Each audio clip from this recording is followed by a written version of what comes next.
Madam, आपको editor साहब ने बुलाया? अभी चलती हूँ, ये भी रख लो अपने पास। आपने मुझे बुलाया सर? हाँ कल्पना, आप अभी तक डेलीगेशन से मिलने नहीं गई? मैं तो अभी जा ही रही थी। एक काम और है, बैठो। सुना है वो मशहूर शिल्पकार शेखर उसी होटल में ठहरा हुआ है। मैं चाहता हूँ आर्ट सप्लीमेंट के लिए अगर आप उसका इंटरव्यू ले सकें तो हमारे अखबार को 4 चांद लग जाएंगे। सर, ये कौन सा मुश्किल काम है?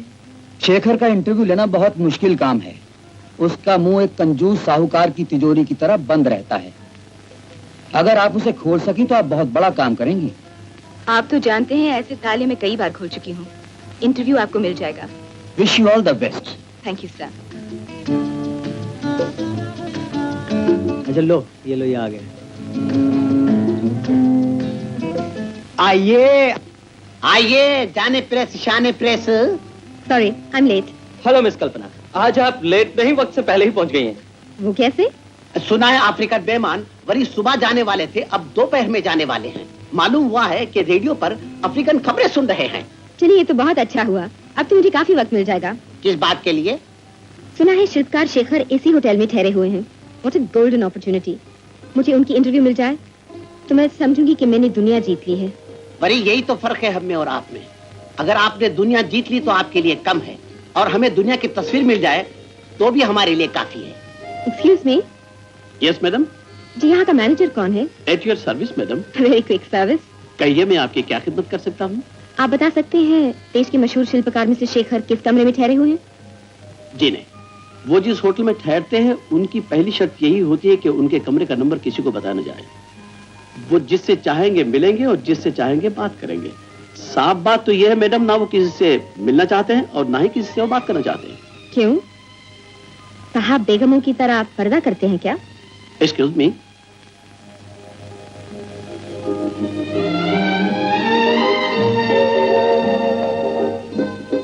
सुनो जी, पिछली टेबल पे नीली शलवार कमीज पहने जो मिस बैठी हैं ना, क्या? उन्हें मैसेज दे देना। लेकिन मेरे जाने के बाद। Thank you. मेम साहब, ये आपके लिए। मैं पर्दा नहीं करता।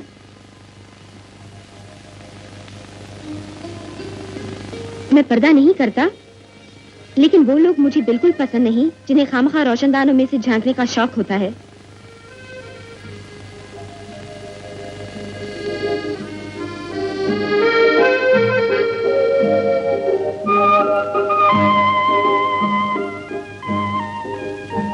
लेकिन मैं इस बंद रोशनदान से झांक के ही रहूंगी। Come in.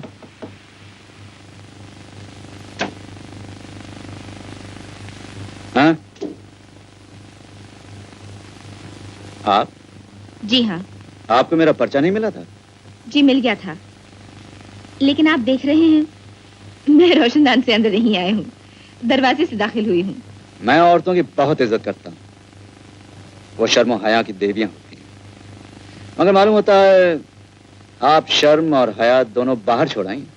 शेखर साहब, मैं भी कलाकारों की बहुत इज्जत करती हूँ, इसलिए उनकी हर अदा बर्दाश्त कर सकती हूँ, बदतमीजी भी।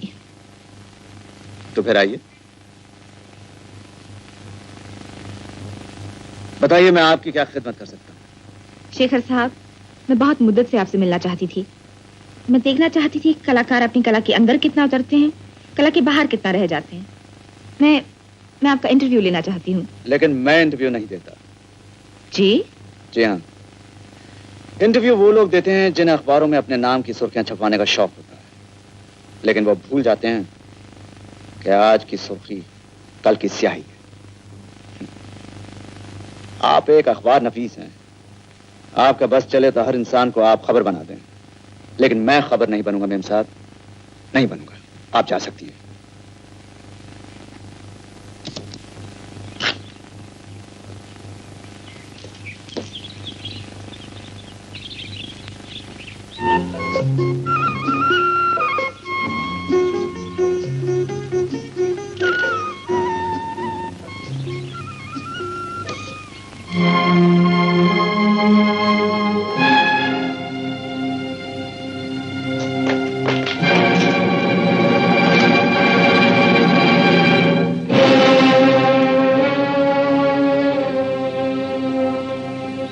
आपको हक दिया किसने मेरी तस्वीर खींचने का?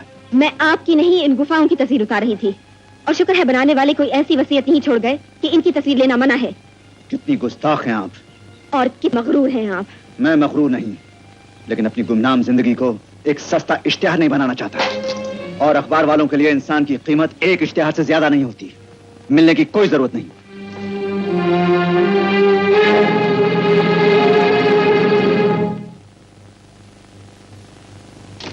What rubbish! Good morning, sir.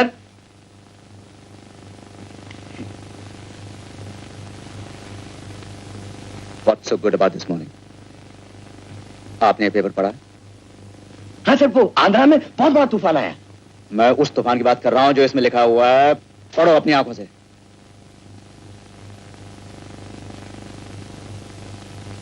Sir वो पढ़ने वाला नहीं, लिखने वाला चश्मा ले आया हूँ। आप पढ़ दीजिए ना। इसमें लिखा है कि आप गधे हैं, पागल हैं, बेवकूफ हैं। सच? अखबार में हमारा नाम भी छपा है? ये तो बड़ी खुशी की बात है सर। खुशी की बात नहीं, आपके डूबने की बात है। Yes sir. कहां जा रहे हो? डूबने जा रहा हूँ सर। Idiot. डूबने से पहले ये तो सुन लो कि अखबार में और क्या लिखा है। और भी तारीफ लिखी होगी सर। दूसरा और क्या हो सकता है? जी हाँ, तारीफ लिखी है, लेकिन आपकी नहीं, मेरी। सच? अरे लिखा है कि मशहूर शिल्पकार शेखर एक जीता जागता फरेब है।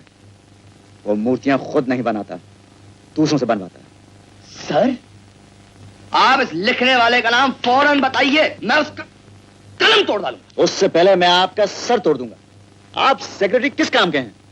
सर सेक्रेटरी तो मैं हूँ, काम आप बता दीजिए। आप फौरन जाइए उस लड़की के पास। लड़की है? जी हाँ, अगर वो लड़की नहीं होती तो मैं खुद जाता उसके पास और पूछता उसने ये जुर्रत कैसे की। आपके जाने की बिल्कुल जरूरत नहीं सर, ये मेरा काम है। मैं उसका सर कलम करके आपके कदमों में रख दूंगा।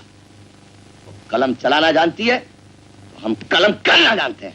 आखिर मैं आपका सेक्रेटरी हूं, आप सिर्फ उसका नाम पता बता दीजिए बस। नाम है कल्पना चौधरी।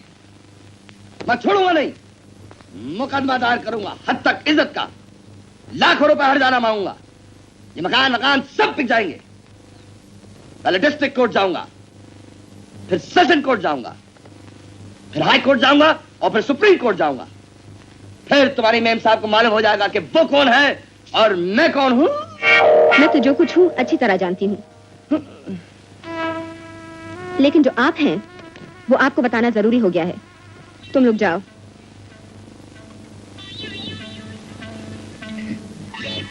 आप बेवकूफ हैं जी, पागल हैं जी, गधे हैं। अरे ये तो कमाल हो गया, मेरे मालिक भी यही कहते हैं, गधा, उल्लू, बेवकूफ। आप दोनों के ख्याल कितने मिलते हैं। आप दोनों को जरूर मिलना चाहिए आपस में। हाँ मिलेंगे, जरूर मिलेंगे। जी। डिस्ट्रिक्ट कोर्ट में, हैं? सेशन कोर्ट में, हाई कोर्ट में, सुप्रीम कोर्ट में, जहां आप मुझे ले जाने की धमकी दे रहे थे। वो आपके मालिक आपसे ज्यादा बेवकूफ मालूम होते हैं, जो मेरे मजमून का जवाब देने खुद नहीं आए। आप जैसा बेरंग लिफाफा भेज दिया। आपकी पतलून यही ढीली हो रही है, तो सुप्रीम कोर्ट में क्या हाल होगा आपका? अरे सुप्रीम कोर्ट का तो मैं यूं ही रोब जमा रहा था। वैसे मैं बड़ा सुलह सफाई वाला आदमी हूँ। मैं आपके पास जंग का ऐलान लेके नहीं आया, बल्कि अमन का पैगाम लाया हूँ। अच्छा ये बताइए, आप सलाह की बातचीत के लिए उनसे कब और कहाँ मिल सकती हैं? पहले उन्हें फुर्सत नहीं थी मुझसे मिलने की, अब मुझे फुर्सत नहीं है उनसे मिलने की। आप जा सकते हैं, मुझे अपने शो की तैयारी करनी है। शो? कौन सा शो? आपका सर है? मेरा सर? सर ले आए आप? जी नहीं सर। वो रोई, गिड़गिड़ाई, मेरे कन्नों पे गिर गई। मेरा दिल कुछ मोम सा हो गया। शक्ल से भी आप मोमबत्ती नजर आते हैं, लेकिन हुआ क्या? होना क्या था, मैं जाते ही टूट पड़ा। गुस्से से मेरी आंखें लाल हो गई, जबान से शोले निकल रहे थे। भूचाल जैसी आवाज से मैंने कहा, बदगुमान औरत, तेरी ये मजाल। फिर क्या हुआ? फिर वो कांपने लगी, लरजने लगी, थर थर थर्राने लगी। काटो तो बदन में खून नहीं। काट के देखा आपने? साहब, हम बिना काटे देख सकते हैं, ताड़ने वाले कयामत की नजर रखते हैं। आहा, आहा, क्या खूबसूरत लड़की है साहब। एक बार जल्लाद भी सामने आ जाए तो हाथ से तलवार छूट जाए। मैं उसे देख चुका हूं। हैं? एक बार फिर से देखिए सर, हमारे बुजुर्ग कहते थे ये देखने की चीज है, इसे बार बार देख। हमें तो टिकट भी ले आए। हाँ? आजकल उसे देखने के लिए टिकट लगता है? जी हाँ, वो चैरिटी शो कर रही है जिसमें वो नाचेगी गाएगी। जब वो नाचेगी लोग सड़े टमाटर फेंकेंगे, और जब वो गाएगी लोग गंदे अंडे फेंकेंगे। मैं भी ढेर सारे टमाटर और अंडे ले चल रहा हूं सर। आखिर में आप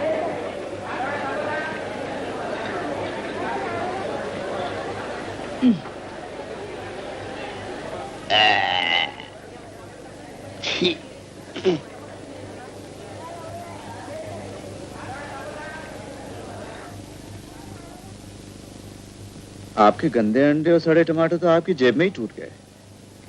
अब आप घर जाइए, वरना लोग कहीं कुछ गलत अंदाजा ना लगा लें। और आप सर?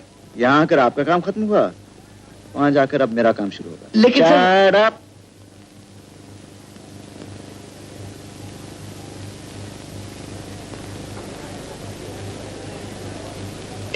सड़ा टमाटर, छे, सड़ा अंडा।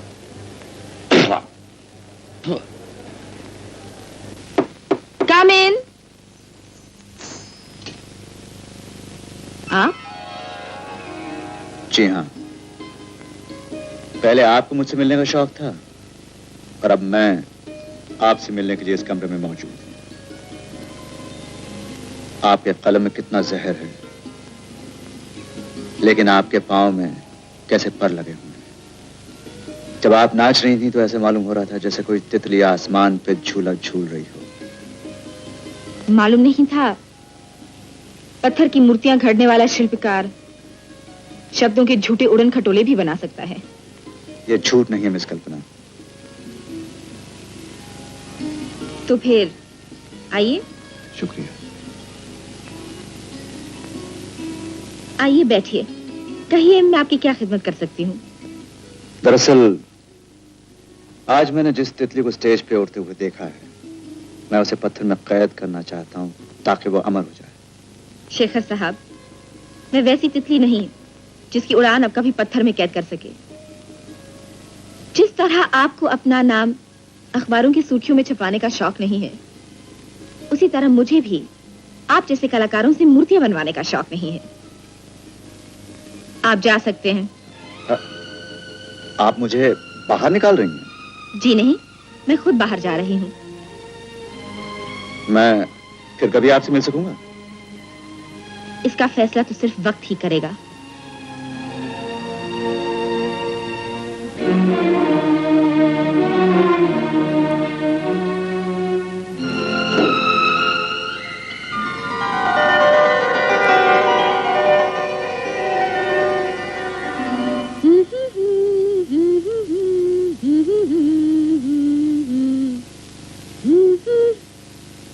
शेखर,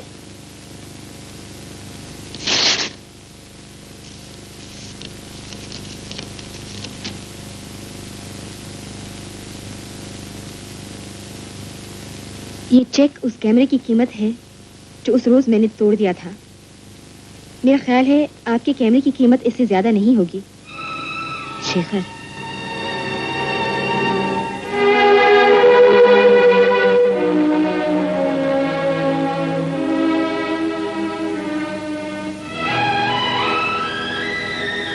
आप? जी हाँ, मैंने कहा था ना, हमारी अगली मुलाकात होगी या नहीं इसका फैसला वक्त करेगा। ये क्या है? ये वो तमाचा है जो आपने मेरे मुंह पे मारा है। आप टूटे हुए कैमरे की कीमत तो चुका सकते हैं, लेकिन अपनी तमाम दौलत से भी किसी की खुददारी नहीं खरीद सकते। हमेशा सोचती थी आपसे मिलूं तो कैसे मिलूं। आज मुझे अफसोस हो रहा है आपसे मिली तो क्यों मिली। शेखर साहब, पत्थरों की मूर्तियां घड़ते घड़ते आप खुद पत्थर हो गए हैं। एक सवाल पूछना चाहती हूं आपसे। जिन हाथों में छुरी होनी चाहिए चलाने के लिए, उनमें बेजान मिट्टी में जान फूंकने की कला कहां से आई? बोलते क्यों नहीं? जवाब दीजिए। ये क्या कर रहे हैं आप? आइए, यहाँ बैठिए। बैठ जाइए। क्यों बैठूं? मैं कहता हूं बैठ जाइए। लेकिन क्यों क्यों बैठी रहूं? बैठ जाइए।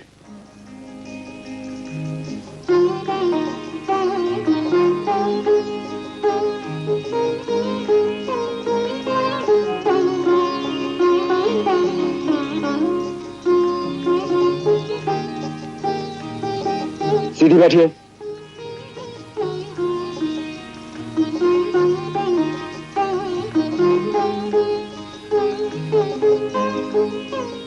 बोर हो गए ना आप? बस थोड़ी देर और।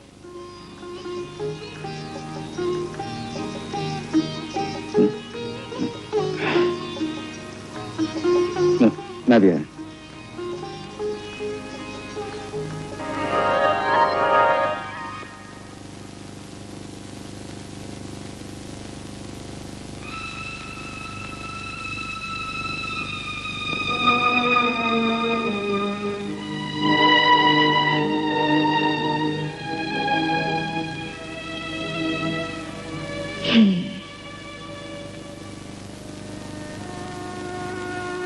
हाँ, मैं तो समझी थी आप मेरा बुत बना रहे हैं। ये आपने क्या बना दिया? ये मेरा सपना, मेरा अपना तस्वर है जिसे वक्त ने मेरी आंखों से ओझल कर दिया था। आज परसों के पर्दे फाड़कर मेरी उंगलियों ने उसे ढूंढ निकाला। मुझे कल की तरह याद है, बर्फ से ढकी हुई पहाड़ियों के बीच वो छोटा सा गांव जिसकी पगडंडियों पे वो रोज मेरे साथ खेला करती थी। उस शाम आसमान से बर्फ गिर रही थी, हम खेल रहे थे कि अचानक एक भयानक धमाका हुआ। उसके पैरों के तले से जमीन खिसक गई। एक चीख के साथ वो गहरी खाई में जा गिरी। आज भी अगर उसे वो मंजर याद आता होगा तो उसकी रूह कांप उठती होगी। और फिर वो खौफनाक रात, मैं सब कुछ भूल सकता हूं, लेकिन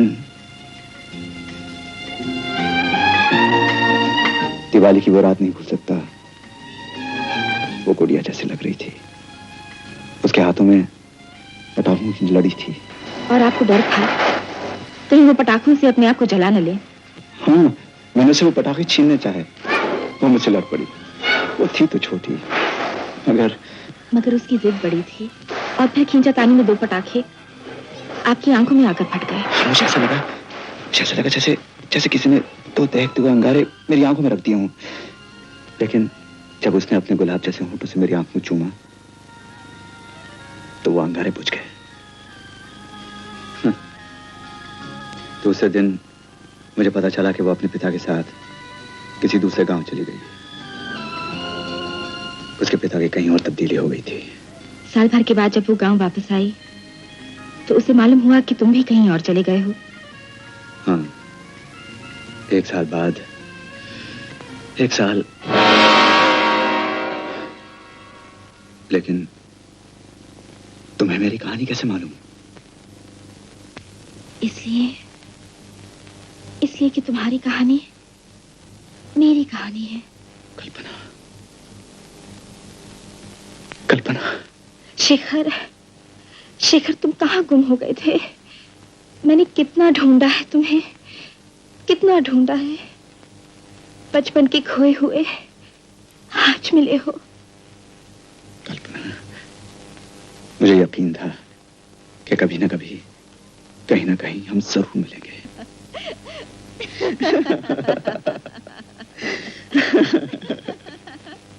तो मुझे जाना होगा।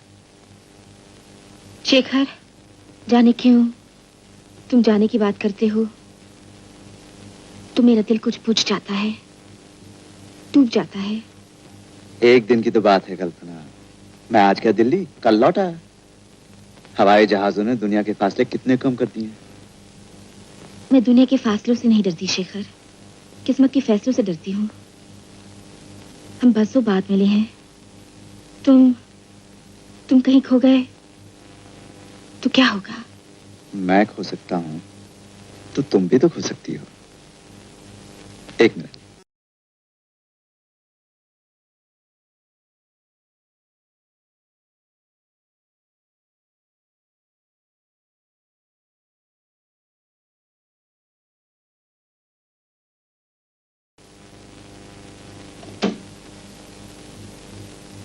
मैं सोच रहा हूँ हम दोनों एक दूसरे को बांध क्यों ना लें, जकड़ क्यों ना लें, जिंदगी भर के लिए। ये कितना खूबसूरत कंगन है। अरे जिसके लिए खरीदा था वो इससे भी ज्यादा खूबसूरत थी। हाँ? और है मेरी जिंदगी की सबसे कीमती याद। ओ शेखर।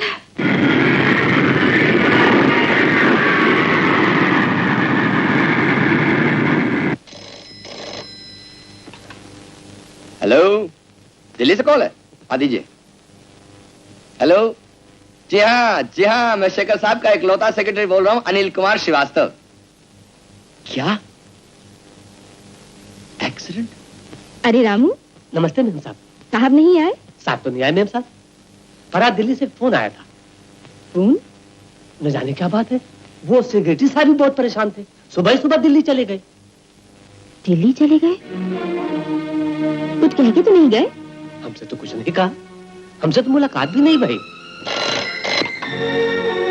हेलो, मैं रामू बोल रहा हूँ। रामू, साहब लौटे? अभी तक तो नहीं लौटे मैम साहब। अभी तक तो कोई खबर नहीं लगी। मुझे तो मैम साहब कोई पता ठिकाना नहीं मालूम।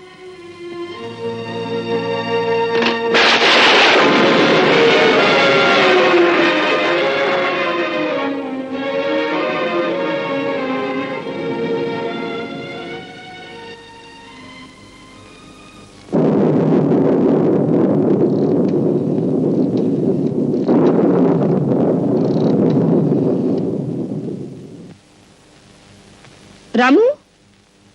हाँ? क्या? आज भी नहीं आए? नहीं मैम साहब, आज भी नहीं। कोई चिट्ठी, कोई? जी कुछ भी नहीं। कुछ भी नहीं।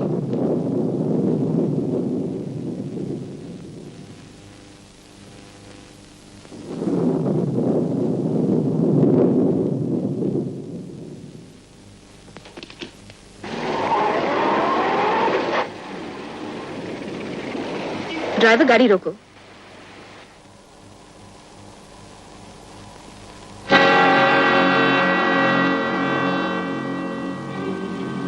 देखो, उस आदमी का पीछा करो।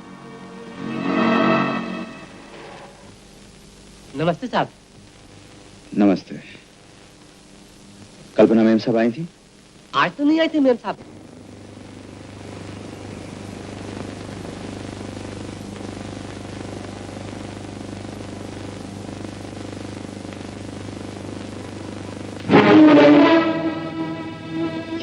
कौन? अब मुझे नाम भी बताना पड़ेगा?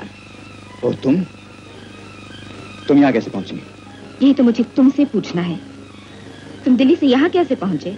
समझ लो कल्पना, दिल्ली में अपने दिल से मुलाकात हो गई और आन की आन में सारी जिंदगी बदल गई। वो तो मैं देख रही हूँ, लेकिन मैं जान सकती हूँ तुम्हारी इस बदली हुई जिंदगी में मेरी जगह कहाँ है?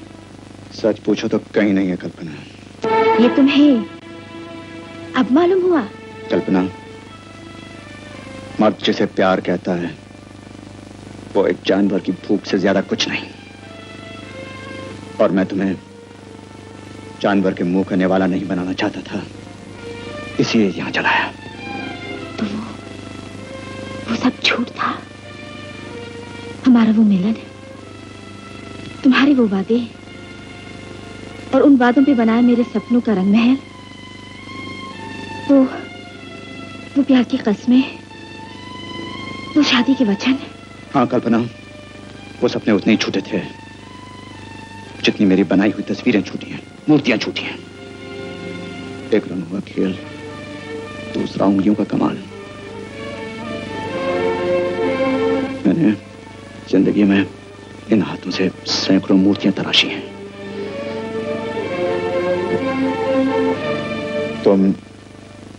तुम भी एक ऐसी मूर्ति हो, इससे ज्यादा कुछ नहीं।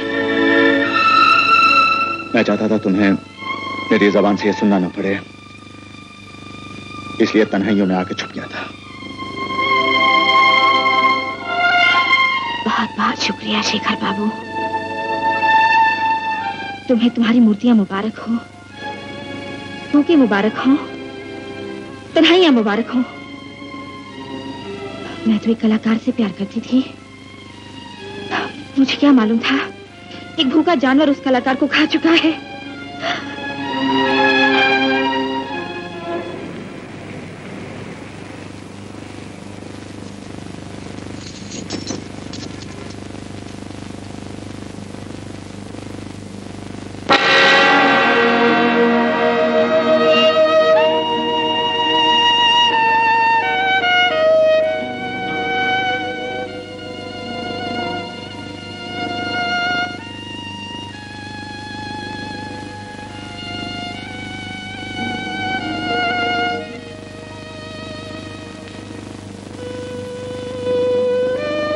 रामू काका, कल्पना चली गई।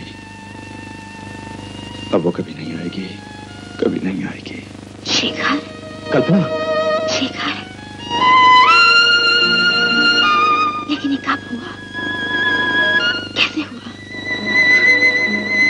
समझ लो कल्पना, एक आंधी चली और 2 दिए बुझ गए। जाओ कल्पना, जाओ। इन अंधेरों में तुम्हारी कोई जगह नहीं। नहीं शेखर, मैं कहीं नहीं जाऊंगी। मेरी जगह पहले भी तुम्हारे साथ थी, अभी तुम्हारे साथ है। वो साथ खत्म हुआ कल्पना। जो प्यार तुमने उस कलाकार को दिया था, वो एक अंधे को कभी नहीं दे सकोगी। तुमने सुना नहीं शेखर, प्यार भी अपनी जगह अंधा होता है। लेकिन इस अंधे को एक और अंधे की जरूरत नहीं। और मैं सारी जिंदगी रहम की खैरात और तरस के टुकड़ों पे नहीं काट सकता। शेखर, मैं कौन होती हूँ रहम की खैरात देने वाली? मैं तो जिंदगी से सिर्फ इतना चाहती हूँ। मैं बताता हूँ तुम क्या चाहती हो। तुम एक अंधे की खातिर जिंदगी के अंधेरे कुएं में कूदकर आत्महत्या करना चाहती हो। और मैं आत्महत्या को बलिदान नहीं, पाप मानता हूँ। नहीं, मैं भी आत्महत्या नहीं कर रही हूँ शेखर। मैं अपने प्यार का वास्ता देकर तुमसे दान मांग रही हूँ। मुझे अपनी आंखें बना लो।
नया साल मुबारक हो।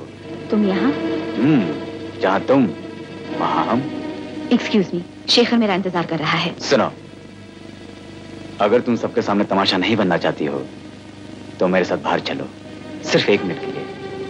मैं तुमसे कुछ कहना चाहता हूँ। आओ। Happy New Year to you. Happy New Year. This is your captain. Happy New Year to you, Mr. Shekhar. Happy new year कप्तान साहब। Thank you. कप्तान साहब, अगर मेरी बीवी कहीं नजर आए तो उसे कहिएगा मैं उसका इंतजार कर रहा हूँ। उन्हें तो मैंने अभी एक नौजवान के साथ डेक पे जाते देखा। Hello captain. हेलो। तुम्हें अच्छी तरह से मालूम है, शेखर की पहली नुमाइश में मैंने हजारों रुपए देकर वो मूर्तियां नहीं खरीदी थी। एक नीलाम घर में तुम्हारी रूप की बोली दी थी। तुम इतनी नीच हो मुझे मालूम नहीं था। और तुम बड़ी सती सावित्री हो, तो मेरा वो तोहफा क्यों कबूल किया जो मैंने तुम्हें भेजा था, तुम्हारे पति को नहीं? और यार तुमने क्या कहा था? ये अनोखी भेंट में जिंदगी भर नहीं भूलूंगी। तुम कितने गिरे हुए हो। मैं गिरा हूं तो तुम्हारी खातिर कल्पना। मेरा कसूर सिर्फ इतना ही है कि तुमने खामोश दावत दी और मैंने कबूल कर ली। तुमने गलत समझा, वो दावत नहीं थी। वो इनकार भी नहीं था। लो, आज मैं तुम्हें दावत देता हूँ। सिर्फ आज की रात कल्पना, अपने दिल की बात मान लो जो कह रहा है। आओ कल्पना, प्रेम के हवन कुंड में सारे झूठ चला। नहीं, मेरे लिए सब कुछ सुनना भी पाप है। तुम्हें मालूम है मैं अपने पति को कितना प्यार करती हूँ। तुम अपने पति से प्यार नहीं, उस पर तरस खाती हो, जैसे लोग बेजुबान जानवर पे तरस खाते हैं या कभी कभी कुत्ते पाल लेते हैं। फर्क सिर्फ इतना ही है कल्पना, शेखर के गले में पट्टा नहीं और तुम्हारे हाथों में जंजीर नजर नहीं आती। कल्पना, जो पत्थर की बेजान मूर्तियों पे जीवन की बलि चढ़ाते हैं वो पूजा नहीं करते, धोखा करते हैं अपने साथ, अपने भगवान के साथ। और तुम ऐसा ही धोखा कर रही हो कल्पना। छोड़ो ये फरेब की दुनिया और चलो मेरे साथ। बदतमीज। मेरा कैबिन नंबर 302 है, मैं तुम्हारा इंतजार करूंगा। शर्म वाले चुल्लू भर पानी में डूब मरते हैं, तुम्हारे लिए समुद्र भी काफी नहीं है। तुम जरूर आओगी कल्पना।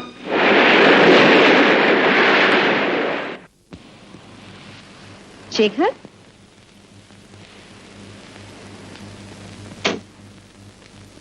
Happy new year darling.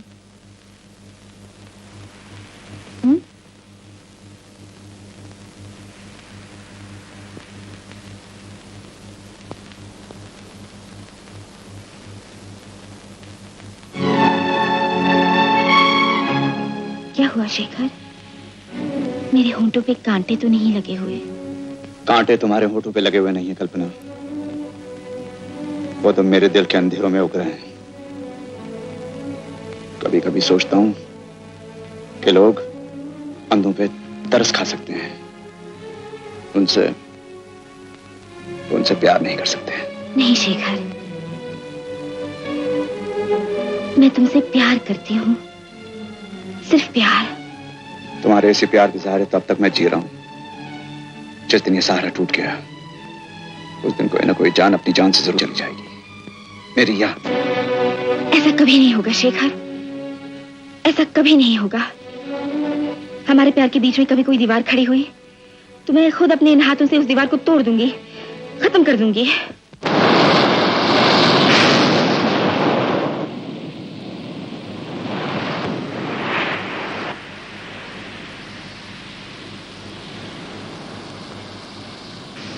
Shekhar, Shekhar,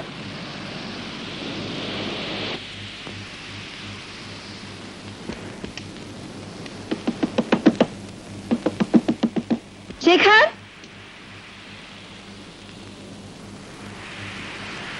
जिस दिन ये सहारा टूट गया उस दिन कोई ना कोई जान अपनी जान से जरूर चली जाएगी कल्पना।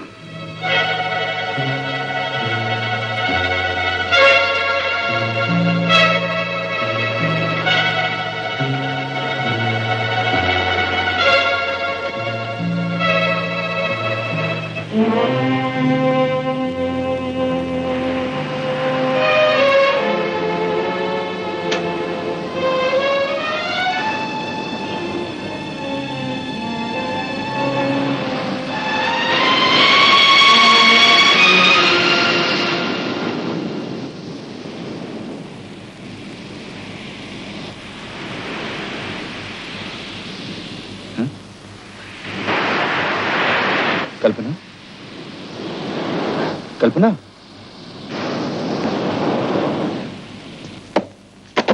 कल्पना, ऐसा कभी नहीं होगा। हमारे प्यार के बीच में कभी कोई दीवार खड़ी हुई तो मैं खुद अपने इन हाथों से इस दीवार को तोड़ दूंगी, खत्म कर दूंगी। कल्पना,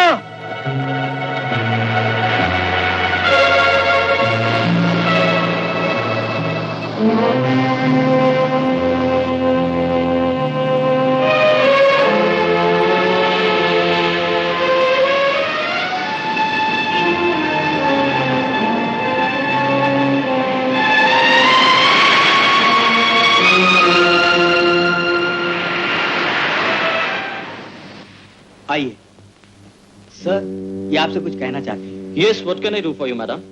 मेरे पति कहीं जहाज में खो गए हैं। मैंने उन्हें ढूंढने की बहुत कोशिश की, लेकिन वो कहीं नहीं मिले। प्लीज प्लीज उन्हें तलाश कीजिए। आई सी। मैं टेलीफोन पे कैप्टन साहब को अभी खबर किए देता हूँ। आप जाइए, उनसे मिल लीजिए। Please take her to the captain. हाँ हाँ शेखर, वही मशहूर शिल्पकार। हाँ, ओवर। मिसेस शेखर, घबराने की कोई बात नहीं। मैंने स्टूअर्ट को बोल दिया, आपके पति अभी मिल जाएंगे। लेकिन कैप्टन साहब। बिल्कुल फिक्र मत कीजिए, मैं खुद जाकर देखता हूँ। आप चाहें तो यहाँ इंतजार कर सकते हैं।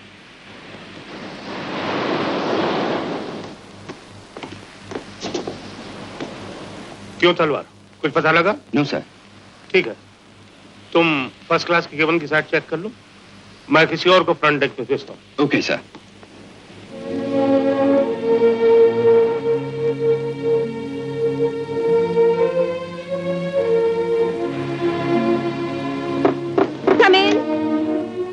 मैडम, शेखर साहब मिल गए। मिल गए? कहाँ है वो? कैबिन 302 में। 302?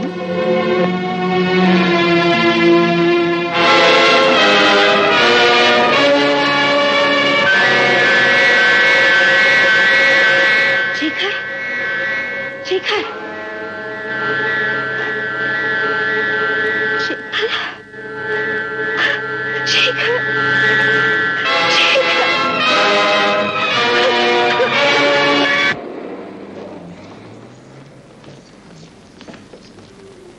No photograph, please out, please. आइए, मेरे कंधे का सहारा लीजिए। मुझे किसी के सहारे की जरूरत नहीं।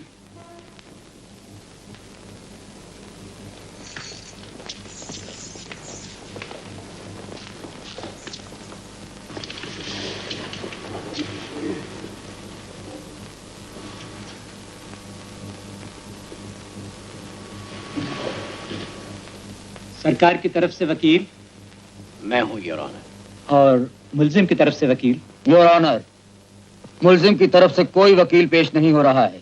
क्यों? मैं खुद इस अदालत की तरफ से advocate mister Khanna, barrister Khosla से मिला था और मैंने उनसे दरखास्त की थी कि वो मुल्जिम की तरफ से सफाई के वकील पेश हों। लेकिन आज दोनों साहिबान अचानक बीमार हो गए। योर ऑनर, ये रहा इनके मेडिकल सर्टिफिकेट। इस तरह अचानक तौर पर बीमार हो जाना खास तौर पर नामी वकीलों की सेहत के लिए अच्छा होता है। मैं बार बार कह चुका हूं कि खून मैंने किया है, जानबूझ के किया है। तो फिर ये अदालत अपना वक्त और सरकार का रुपया क्यों जाया कर रही है? ये कत्ल का मुकदमा है जिसमें फांसी की सजा भी हो सकती है, और कभी कभी सिर्फ मुल्जिम का इकबाल जुर्म मान के फैसला सुना देना ऐसा भी हो सकता है जैसे मुल्जिम को जज होने का अख्तियार दे दिया जाए। यह इंसाफ नहीं होगा, खुदकुशी की साजिश होगी जिसमें कोई अदालत शरीक नहीं हो सकती। मैं इस अदालत से अपील करता हूं कि मेरे मुकदमे का फैसला फौरन सुना दिया जाए। गले में पड़ने वाले फंदे का दुख जुर्म के उस पत्थर के बोझ से कम होगा जो मेरे दिल और आत्मा को पीस पीस रहा है। मुकदमा शुक्रवार तक मुलतवी किया जाता है। आपको खन्ना और खोसला अंकल की बात बहुत बुरी लगी है ना पापा?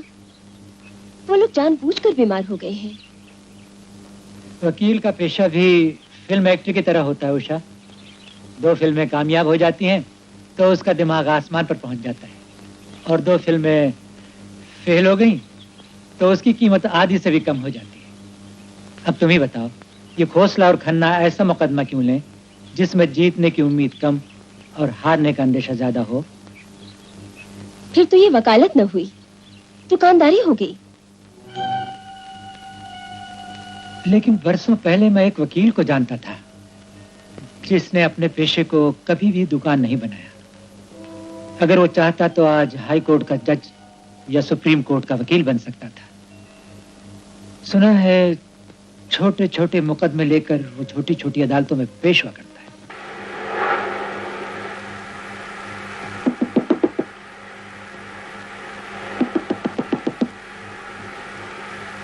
आया भाई आया।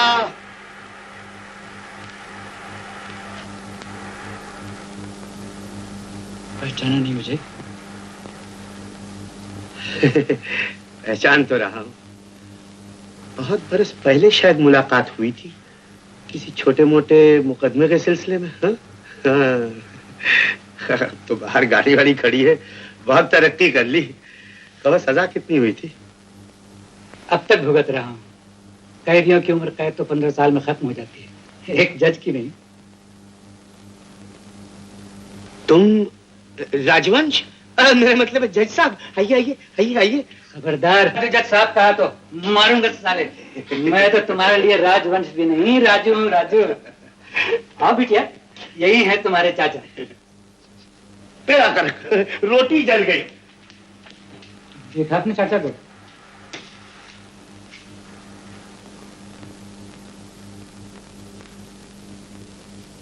माफ कीजिएगा जज साहब, रोटी तवे पे रखी थी। तो क्या माथुर, खाना तुम खुद बनाते हो? घर में पत्नियां नौकर नहीं है क्या? जी नहीं, एक हमसे तंग आकर इस दुनिया को छोड़कर चली गई और दूसरे को हमने तंग आकर घर से निकाल दिया। माथुर, तुम्हारी पत्नी का सुनकर मुझे बहुत अफसोस हुआ है। अफसोस तो मुझे भी हुआ था मगर वो ऊपर की अदालत है ना, उसमें कोई अपील नहीं होती। चाचा जी, आप पापा के साथ बैठिए, खाना मैं पका देती हूँ। देखो तो, अरे आज तो तुम पका दो, कल कौन पकाएगा? मैं कल भी आके पका दूंगी। बेटा 2 चपाती हमारे लिए बना देना, हम भी आज यहीं खाना खाएंगे। हाँ। आइए तशरीफ रखिए।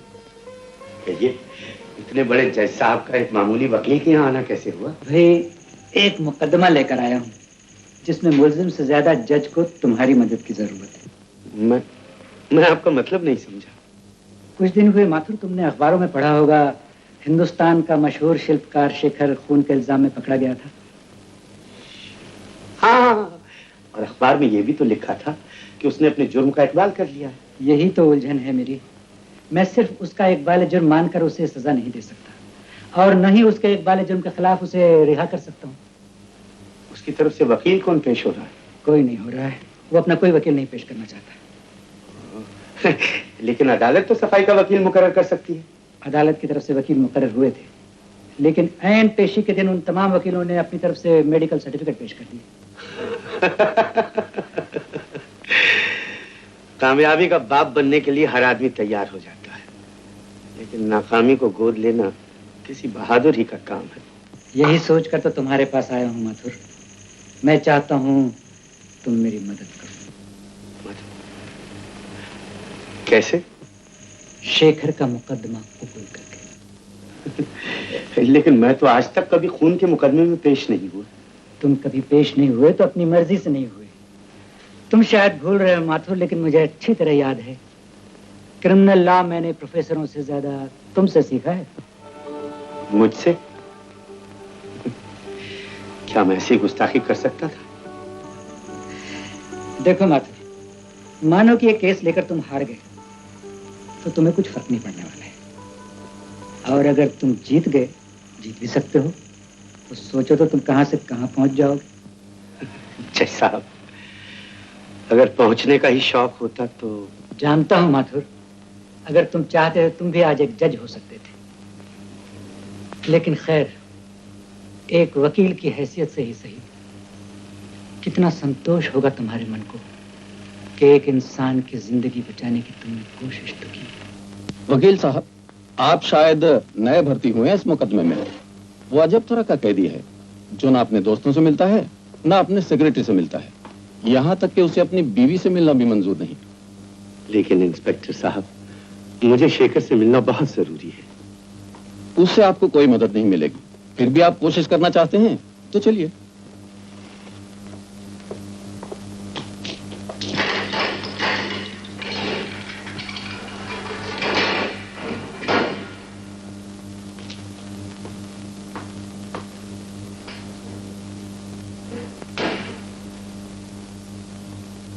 शेखर साहब, मुझे अदालत ने आपका वकील मुकर्रर किया है।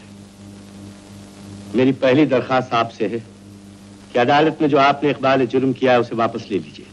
नहीं नहीं नहीं, मैं इकबाल जुर्म वापस नहीं लूंगा। आपके लिए नहीं, अपने लिए नहीं, किसी के लिए भी नहीं। अपनी बीवी के लिए भी नहीं? खबरदार, खबरदार मेरी कल्पना को इस कीचड़ में घसीटा दो।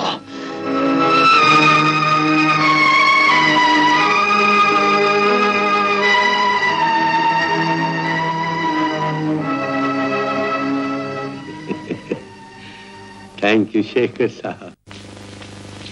हेलो मिस्टर माथुर, बहुत बरस लग गए आपको छोटी छोटी अदालतों से सेशन तक पहुंचने में। बचपन में मैंने खरगोश और कछुए की कहानी पढ़ ली थी, इसलिए खरगोश की तरफ तेज दौड़ने का शौक कभी नहीं हुआ। लेकिन खून का मुकदमा खरगोश और कछुए की दौड़ नहीं। आपको मालूम है आपके सामने सरकारी वकील कौन पेश हो रहा है? जी, आप। मैं आपकी हिम्मत की दाद देता हूँ। इसी बात पे मुझे एक शेर याद आ गया है, शिकस्त और फतेह तो किस्मत से होती है, वले मीर मुकाबला दिले नातवा ने खूब किया। शुक्रिया। सरकारी वकील तो बड़ा बदतमीज मालूम होता है। वो इतना कुछ कह गया और आप खामोश सुनते रहे। तुमने भी शायद सरकारी वकील की तरह वो अंग्रेजी का मुहावरा नहीं सुना, बोलना अगर चांदी है तो खामोशी सोना है, और सोने की कीमत हर बाजार में चांदी से ज्यादा होती है, अदालतों में भी। सफाई की तरफ से वकील आप पेश हो रहे हैं मिस्टर माथुर। जी हाँ, लेकिन योर ऑनर, मैं खुद आया नहीं, लाया गया। आप सफाई की तरफ से कोई गवाह पेश करेंगे? खून के मुकदमे में योर ऑनर चश्मदीद शहादत की बड़ी कीमत होती है, लेकिन इस मुकदमे में कोई ऐसा आदमी नहीं है जो इस खूनी वारदात का आंखों देखा हाल बयान कर सके। जब कत्ल हुआ था तो कैबिन में सिर्फ 2 आदमी मौजूद थे, एक जिसकी आंखें बंद हो चुकी थी और दूसरा जिसकी आंखें उस वक्त खुली नहीं। आई ऑब्जेक्ट योर ऑनर, मेरे मोअज़्ज़िज़ दोस्त अपने मौक्कल का केस नहीं लड़ रहे, बल्कि उसकी अंधी आंखों का सहारा लेके उसकी कुदरती कमजोरी का फायदा उठाना चाहते हैं।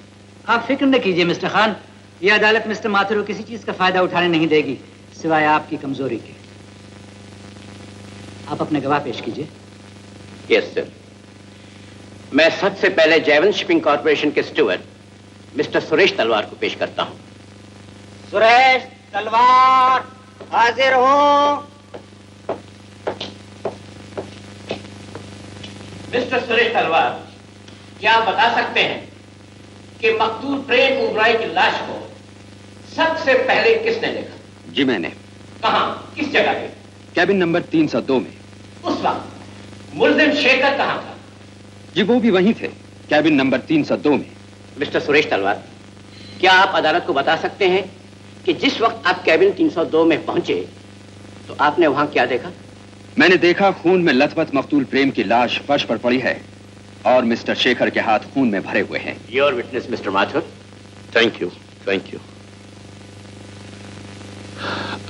मिस्टर सुरेश, आपने अपने पुलिस के बयान में यह कहा है कि आप फर्स्ट क्लास कैबिन्स के इंचार्ज हैं। मैं आपसे पूछना चाहता हूं कि आपके जहाज में कितने फर्स्ट क्लास कैबिन्स हैं? जी 20। आपको कैसे मालूम था मिस्टर शेखर जो जहाज में कहीं खो गए थे इन 20 कैबिन्स से कहीं मिलेंगे तो सिर्फ कैबिन नंबर 302 में मिलेंगे? जी कैप्टन साहब का हुक्म पाकर मैं मिस्टर शेखर को ढूंढते हुए कॉरिडोर में जा रहा था। हाँ।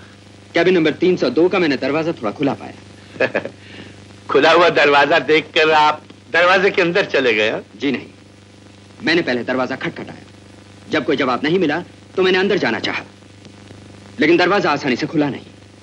ऐसा लग रहा था जैसे कोई चीज उसे अंदर से रोके हुए है। ये तो बाद में मालूम हुआ कि वो मिस्टर प्रेम की लाश थी। आपने इतनी जल्दी कैसे फैसला कर लिया कि वो लाश है, खुद मिस्टर प्रेम नहीं? मैं आपके मुवक्किल की तरह अंधा नहीं हूं। मुझे मालूम है एक जिंदा आदमी और मुर्दे में क्या फर्क होता है। उसे देखते ही मैं समझ गया कि उसका खून हुआ है। कैसे? सर से पांव तक वो खून में नहाया हुआ था। और मुलजिम शेखर कहां था? जहां पर लकीर खत्म होती थी। इनके हाथ इनके घुटनों पे गिरे हुए और खून से भरे हुए थे। और खून से भरे हुए हाथों को देखते ही आपने फैसला कर लिया कि खून शेखर ने किया? जी नहीं, मैंने कोई फैसला नहीं किया। मैं सिर्फ इतना कहना चाहता हूं कि जब मैं कैबिन के अंदर पहुंचा तो मैंने दो चीजें देखी, मिस्टर प्रेम ओबेरॉय की लाश और मिस्टर शेखर।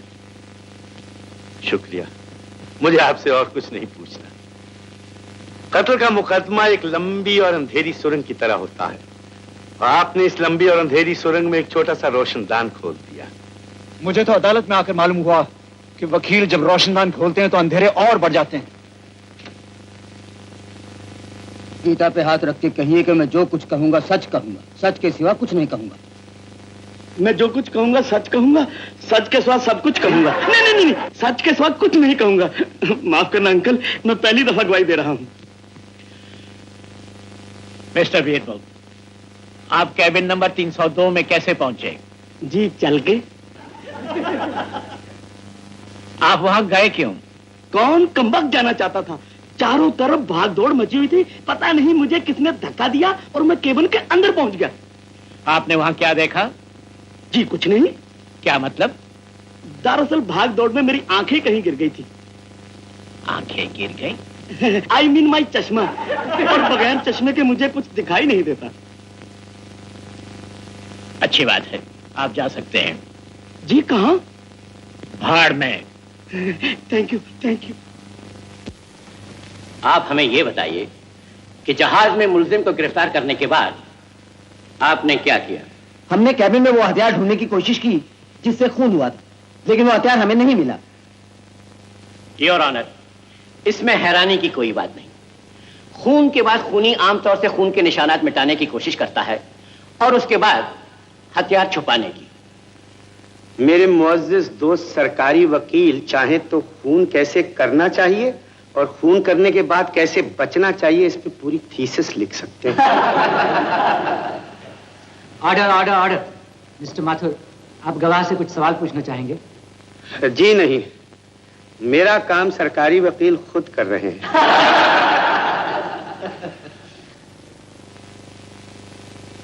आपका अगला गवाह मिस्टर खान। जहाज का कप्तान मिस्टर चौधरी। कप्तान साहब, जब मुलजिम पकड़ा गया तो उससे पहला सवाल आपने क्या पूछा? मैंने उससे पूछा ये खून किसने किया? उसने कहा मैंने। कैप्टन चौधरी, आपका दूसरा सवाल क्या था? मैंने पूछा तुमने खून क्यों किया? उस सवाल का इसने कोई जवाब नहीं दिया। खून के मुकदमे में 5 ही तो सवाल होते हैं योर ऑनर। खून कहां हुआ, किसका हुआ, किसने किया, कैसे किया और क्यों किया?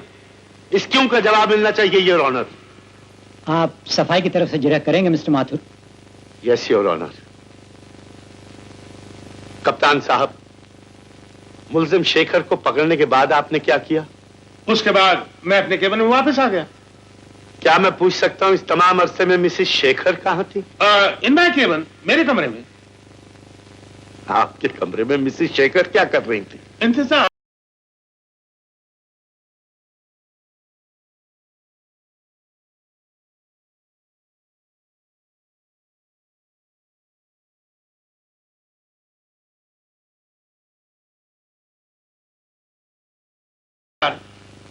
उन्होंने आके हमें रिपोर्ट दी कि उनके पति जहाज पे कहीं खो गए, इसलिए हम उन्हें ढूंढ रहे थे और वो हमारे कमरे में इंतजार कर रही थी। इसमें भी आपको कोई अजीब बात नजर आ रही?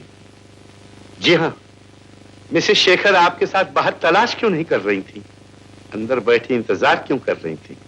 जी, मैं एक सीधा साधा कैप्टन हूं जहाज का। मैं कानून की बारीकियों और नजाकतों को नहीं समझता। चलिए कप्तान साहब, हम आप ही की भाषा में बात करते हैं। मान लीजिए समंदर में एक लंबा चौड़ा जहाज है और इस लंबे चौड़े जहाज में एक नाजुक सा बारीक सा सुराख पैदा हो जाता है और अगर किसी की तवज्जो इस सुराख पे नहीं जाती तो उस जहाज का क्या होगा? ऐसी सूरत में जहाज डूब भी सकता। हाँ, इसी तरह योर ऑनर, खून के मुकदमे में बारीक से बारीक नुक्ते पे अगर गौर न किया जाए तो बेगुनाह को फांसी की सजा हो सकती है। इसलिए मेरी अदालत से दरखास्त है कि यह मुकदमा चंद दिनों के लिए मुलतवी किया जाए। जी कहिए, क्या चाहिए आपको? एक सवाल पूछना चाहता हूँ। आप भाग कहाँ रही हैं? ये आजाद मुल्क है, यहाँ हर आदमी को हर जगह जाने की आजादी है। सो तो है, लेकिन आपके पति को नहीं। वो बेचारा तो जेल के सलाखों के पीछे बंद उस दिन का इंतजार कर रहा है जब फांसी का फंदा उसके गले में पहनाया जाएगा, नीचे से तख्ता खींचा जाएगा और झटके से जब वो मौत के अंधे कुएं में गिरेगा तब कहीं जाकर वो आजाद हो। आपकी आजादी में और उसकी आजादी में कितना फर्क है। बस बस, मुझसे तो ये सुना भी नहीं जाता, इसीलिए तो भाग रही थी। जिस दिन मुझे कुछ हुआ उस दिन मैं भी बुझ जाऊंगी, खत्म हो जाऊंगी। तो फिर भागिए नहीं, मेरे साथ कंधा जोड़कर हालात का मुकाबला कीजिए। मैं पूरी कोशिश करूंगा इस मुकदमे के सिवा कुछ न करूं। आइए मेरे साथ, आइए। मुझ पर भरोसा कीजिए।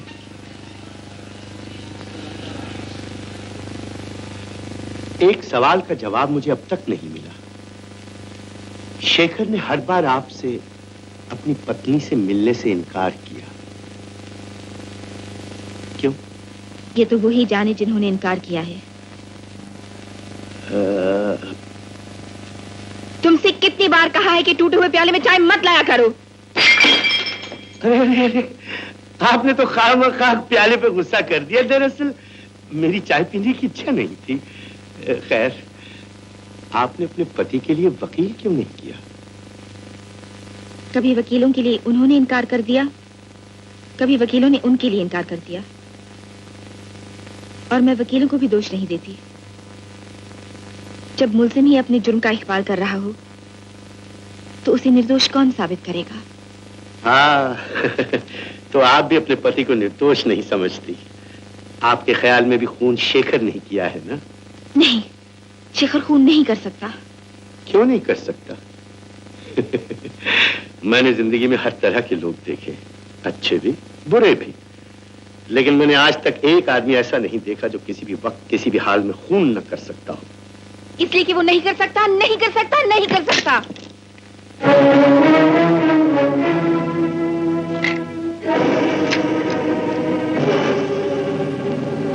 आपके सवाल जवाब खत्म हो गए सब? जी जी हाँ, जी हाँ। सिर्फ एक बात और करनी थी। आपके पति के खिलाफ खून का मुकदमा चल रहा है। जिस छुरी से खून हुआ था वो आपके पति ने गायब कर दी। जहाज के जिस केबिन में खून हुआ वहां जगह जगह शेखर की उंगलियों के निशान पाए गए। खून के मुकदमे के लिए इतने सबूत काफी होते हैं, और फिर यहां तो आपके पति का इकबाल जुर्म भी मौजूद है। मैं शेखर को फांसी से बचा सकता हूं तो सिर्फ एक बात का सहारा लेकर। कौन सी बात का सहारा? अगर मैं किसी तरह अदालत में यह साबित कर सकूं कि शेखर ने खून किया है तो इस खून के पीछे कोई कारण है। मगर इस खून के पीछे कोई कारण नहीं था। दुनिया में हर चीज का कारण होना जरूरी है क्या? बिल्कुल नहीं। जैसे आपके बटुए में एक खौफनाक रिवॉल्वर के होने का कोई कारण नहीं।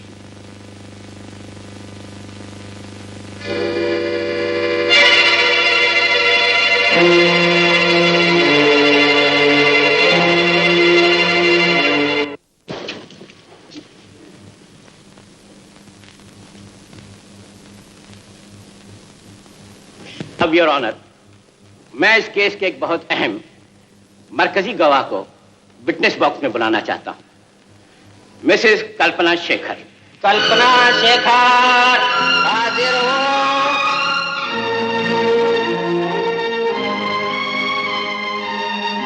मिसेस कल्पना शेखर, क्या आप हमें बता सकती हैं कि आपने मिस्टर शेखर से शादी क्यों की थी? मैं शेखर से प्यार करती थी और आज भी करती हूँ। जी, मैं आज की बात नहीं पूछ रहा। आप हमें सिर्फ ये बताइए कि शादी से लेके अब तक आपके प्यार पे कभी कोई छाया तो नहीं पड़ी थी? शायद आप नहीं समझ रहे, मैं वादे किए देता हूं। मेरा मतलब यह है कि आपके बेहतर जीवन में कभी कोई दूसरा मर्द तो दाखिल नहीं हुआ? जी नहीं। आप सच कह रही हैं? मैंने अभी अभी गीता पर हाथ रखकर कहा है, मैं जो कहूंगी सच कहूंगी, सच के सिवाय कुछ नहीं कहूंगी। तो मैं भी आपको से गीता की सौगंध देकर पूछता हूं कि मकतूल प्रेम ओबरॉय के साथ आपका क्या रिश्ता था? मेरा कोई रिश्ता नहीं था। आप मकतूल प्रेम ओबरॉय के साथ कभी नहीं मिली थी? जी नहीं। जरा सोचिए, गौर कीजिए जरा। हो सकता है दिल्ली में मिली हो, आगरा में मिली हो, कश्मीर, बॉम्बे, शिमला। जी नहीं। और यूरोप में भी नहीं? नहीं। उस जहाज पर भी नहीं जिस पे आप सफर कर रही थी? नहीं नहीं नहीं। आपने जहाज पे उसकी लाश तो देखी होगी? जी हाँ। बहुत खूब। अगर आपको उसकी तस्वीर दिखाई जाए तो आप जरूर उसे पहचान लेंगी। आप हमें यह बताइए, जब आप ओबरॉय से कभी मिली नहीं थी, उसे कभी देखा नहीं था, तब आप इन तस्वीरों में क्या कर रही हैं? बताइए। इस बात का आपके पास कोई जवाब नहीं, और हो भी कैसे सकता है? आपने जो कुछ भी किया है अपने शौक के लिए, अपनी दिलचस्पी के लिए, अपनी दिलचस्पी के लिए आप अपने अंधे पति को धोखा देती रही हैं। आपकी पति भक्ति एक खूबसूरत फरेब थी, और मिस्टर ओबरॉय के साथ आपका प्यार एक सच्चाई। योर ऑनर, जब यह सच्चाई मुलजिम को मालूम हुई तो उसने मिस्टर ओबरॉय का खून कर दिया। ये पहला वाकया तो नहीं है दुनिया में जब एक मर्द ने एक बेवफा औरत के लिए अपने रकीब का खून कर दिया हो। ये तो होता ही रहता है, लेकिन अफसोस तो इस बात का है कि धोखा औरत देती है तो मारे जाते हैं बेचारे मर्द। एक का खून होता है, दूसरा फांसी पे चढ़ जाता है, और औरत कोई तीसरा बेवकूफ ढूंढ लेती है, जैसा कि इस मुकदमे के बाद आप ढूंढ लेंगे। That's all, Your Honor. That's not all, Your Honor!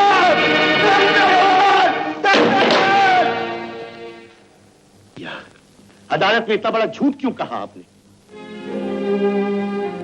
आपने क्यों कहा कि आप प्रेम को जानती ही नहीं थी?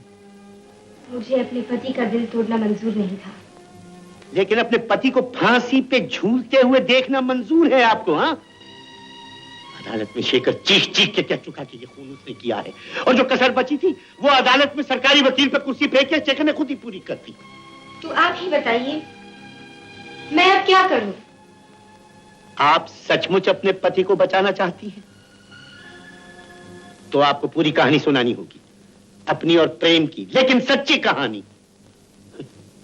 झूठी कहानी और खोटे सिक्के बहुत दूर तक नहीं जाते, बहुत देर तक नहीं चलते। आपको सच सच बताना होगा कि मकतूल प्रेम से पहली बार आप कब और कहां मिली थी? दिल्ली में। मिस्टर शेखर, आपके लिए ये चेक दिया गया है। मिसेस शेखर, आपके लिए ये खत। Okay ji, thank you. Thank you. क्या लिखा है? मिसेस शेखर, आपके पति पढ़ नहीं सकते, इसलिए खत आपके नाम लिख रहा हूँ।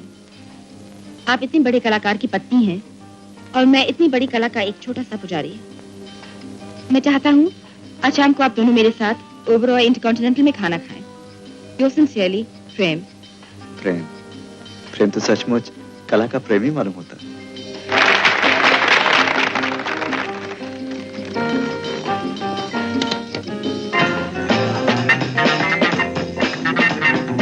काश तुम देख सकते थे फूलों का कितना खूबसूरत फर्श तुम्हारे सामने बिछा हुआ है, और फूलों से लिखा हुआ है welcome Mrs and mister Shekhar. लेकिन फूलों पर जूतों समेत कैसे चल सकता हूँ?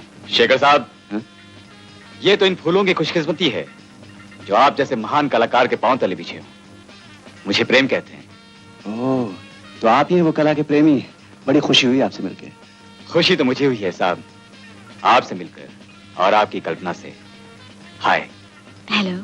शेखर साहब, just a minute please, one photograph. Excuse me. दाद देते हैं तुम्हारी पसंद की, लेकिन एक बात सच बताना यार। बोल। इससे पहले कितनी बार फूलों के फर्श बिछा चुके हो? हिसाब किताब रखना तुम जैसे छोटे दिल वालों का काम है, हम जैसे दिलदारों का नहीं, समझे? मैं ऑल इंडिया रेडियो का रिप्रेजेंटेटिव हूँ शेखर साहब, आपसे एक सवाल पूछ सकता हूँ? जी पूछिए।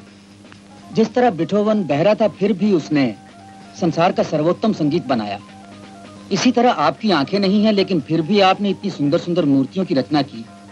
बता सकेंगे कैसी? कौन कहता है मेरी आंखें नहीं है? मेरी आंखें ये हैं। आपकी आंखें बहुत खूबसूरत हैं। आज के सारे अखबार आपकी तारीफ से भरे हुए हैं। हिंदुस्तान टाइम्स लिखता है कि 20वीं सदी में हिंदुस्तान ने एक ही शिल्पकार पैदा किया है, शेखर। और टाइम्स ऑफ इंडिया लिखता है कि... बस बाकी रिव्यूज मैं कल्पना से सुन लूंगा। क्यों, आप हमसे सुनना नहीं चाहते? नहीं ऐसी बात नहीं है। प्रेम साहब, मैं आपसे एक बात कहूं। ये पहली बार है कि हम मिले हैं, लेकिन मुझे ऐसा लगता है जैसे हम परसों से जानते हैं। क्या मैं आपको अपना दोस्त समझ सकता हूं? इससे बढ़ के मेरी खुशनसीबी क्या होगी? मुझे भी यही लगता है। मेरा सब कुछ मेरे सामने है। मैं देखती हूँ। प्रेम बाबू, आज का दिन मेरी जिंदगी का कितना हसीन दिन है। Good morning madam. Yes please. जी ये पिंजरा प्रेम साहब ने भेजा है। प्रेम साहब ने? लीजिए। Thank you. वेलकम। आपके लिए ये खूबसूरत लव बर्ड का तोहफा आया है। तोहफा? किसने भेजा है? जी मैंने। मैं जब भी इन्हें देखता हूँ मुझे आपकी याद आती है। जिनका दिल बड़ा होता है वो हमेशा दूसरों का प्यार देखकर खुश होते हैं। आप तो यही मेरी तारीफ कर रहे हैं। नहीं, मैं सच कह रहा हूँ। जो खुली आंखें नहीं देख सकती वो मैं बंद आंखों से देख सकता हूँ। मैंने कहा था ना, आपकी आंखें लाजवाब हैं। अच्छा शेखर बाबू, अब मैं चलता हूँ। कल सुबह मैं गाड़ी भेज दूंगा। अच्छा प्रेम बाबू, कल्पना इन्हें बाहर तक पहुंचा। आइए।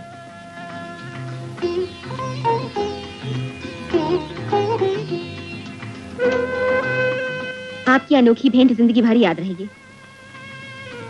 मुझे भी यही उम्मीद है।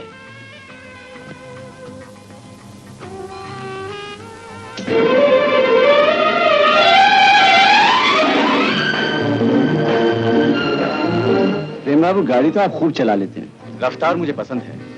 क्यों कल्पना जी, आपको तो कोई एतराज नहीं? मुझे क्यों एतराज नहीं लगा?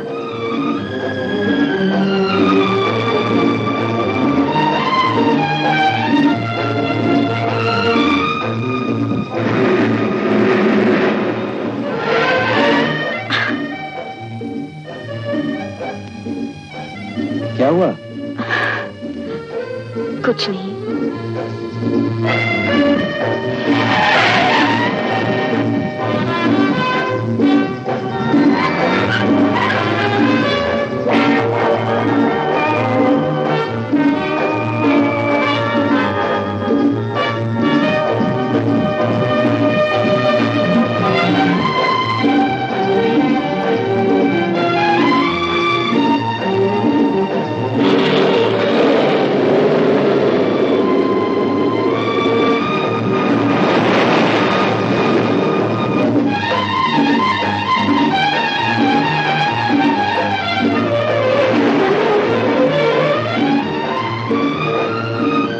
मॉर्निंग कल्पना। उस मौज के मातम से रोती है भंवर की आंख। दरिया से जो उठी तो सही, पर साहिल से ना टकराई। आप कहना क्या चाहते हैं प्रेम बाबू? लाखों लहरें समुद्र से उठती हैं और बड़े शौक से किनारे की तरफ बढ़ती है, लेकिन इनमें से कई लहरें रास्ते में ही टूट जाती हैं, बिखर जाती हैं। मेरे दिल में भी ऐसे कई मौजें मौजूद हैं। आपके दिल में भी जरूर होंगी। आप अपनी फिक्र कीजिए प्रेम बाबू। मेरे दिल में उठने वाली हर मौज को किनारा मिल चुका है। कल्पना, कल्पना।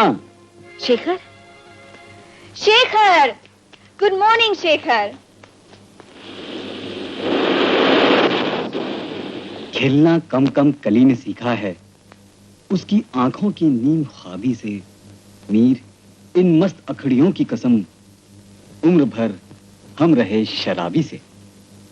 कितनी खूबसूरत आंखें होंगी उसकी। किसकी? जिससे आप प्यार करते हैं। आप उससे शादी क्यों नहीं कर लेते? उसकी शादी हो चुकी है। ओह। वो अपने पति की पूजा करती है। उसका धर्म एक सुनहरा पिंजरा है जिसे वो मंदिर जितना ऊंचा नाम देती है। मुझे आपसे हमदर्दी है प्रेम बाबू। जिनकी आंखें नहीं होती हैं वो तो दूसरों के सहारे दिन काट लेते हैं, लेकिन जिन्हें प्यार नहीं मिलता वो क्या करते होंगे जिंदा रहने के लिए। काश मैं आपके किसी काम आ सकता ताकि आपके बेचैन मन को शांति मिल जाती। शांति तो मुझे मिल चुकी है। अब तो एक ऐसी खूबसूरत हमसफर की तलाश है जिसे मैं अपने दिल के मंदिर में बिठाकर उसकी पूजा कर सकूं। शेखर बाबू, अपनी कल्पना से मुझे एक ऐसी मूर्ति बना दीजिए जो आपको जान से भी प्यारी हो। प्रेम बाबू, मैं जानता नहीं आपकी कल्पना क्या है, फिर भी मैं कोशिश करूंगा। साहब, हाँ साहब, अग्रवाल जी आपसे मिलने आए। प्रेम बाबू, मैं अभी 1 मिनट में आता हूँ। नहीं कल्पना, तुम यहाँ प्रेम बाबू पास रहो, हरी ले जाएगा मुझे। एक्सक्यूज मी, मैं अभी आए। क्या बात है? शेखर बाबू को क्या मालूम, उनकी कल्पना ही मेरी कल्पना है। प्रेम बाबू, आप जानते हैं आप क्या कह रहे हैं? यही सवाल तो मैं तुमसे पूछना चाहता हूँ। तुम जानकर भी अनजान क्यों बनी हुई हो? कल्पना, तुम जिसे मंदिर समझ रही हो वो एक अंधा तहखाना है जिसमें तुम अपने पति की पूजा नहीं, एक लंबी आत्महत्या कर रही हो। कल्पना, शेखर। कल्पना, प्रेम बाबू माफ करना, आपको इंतजार करना पड़ा। वो तो चले गए।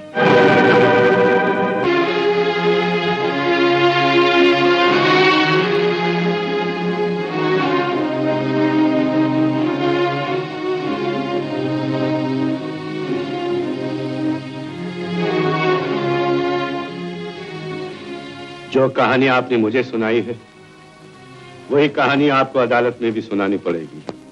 कैबिन नंबर 302 में पहुंची तो मैंने देखा वहां प्रेम नहीं, उसकी लाश पड़ी थी।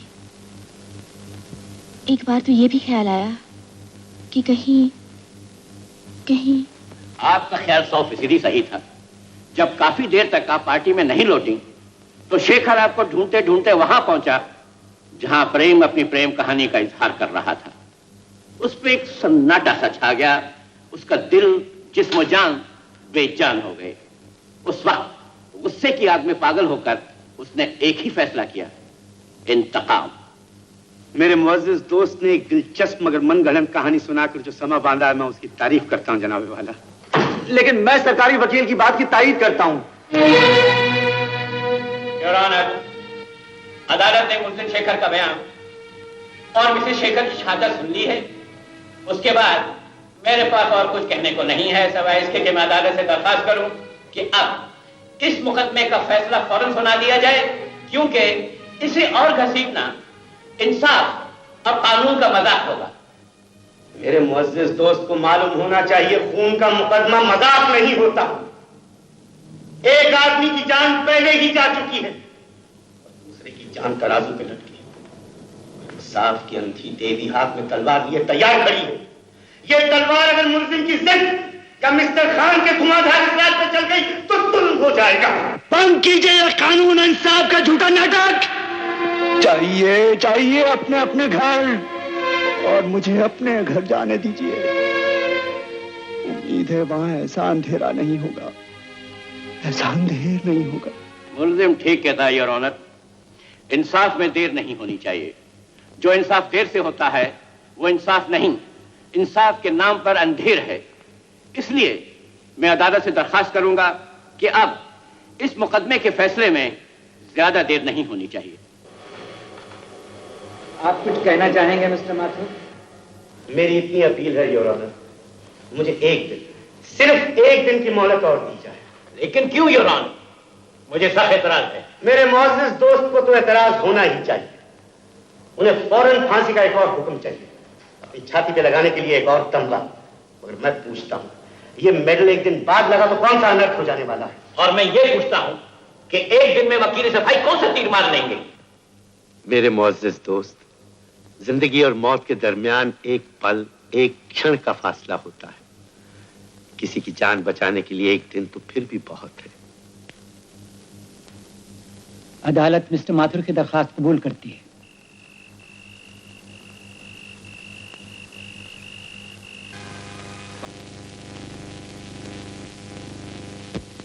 कौन?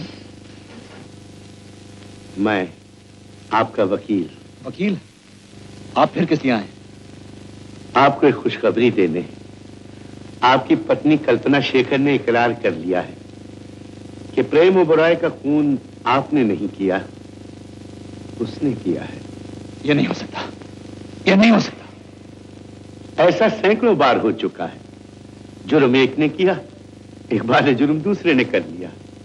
ये तुमने क्या किया कल्पना? ये तुमने क्या किया? इस क्यों का जवाब मैं दे सकता हूं। पहले आप अपनी बीवी को बचाना चाहते थे, अब वो आपको बचाना चाहते हैं। हालांकि सच ये है कि खून ना आपने किया है, ना आपकी बीवी ने किया है। फिर किसने किया है? किसने किया?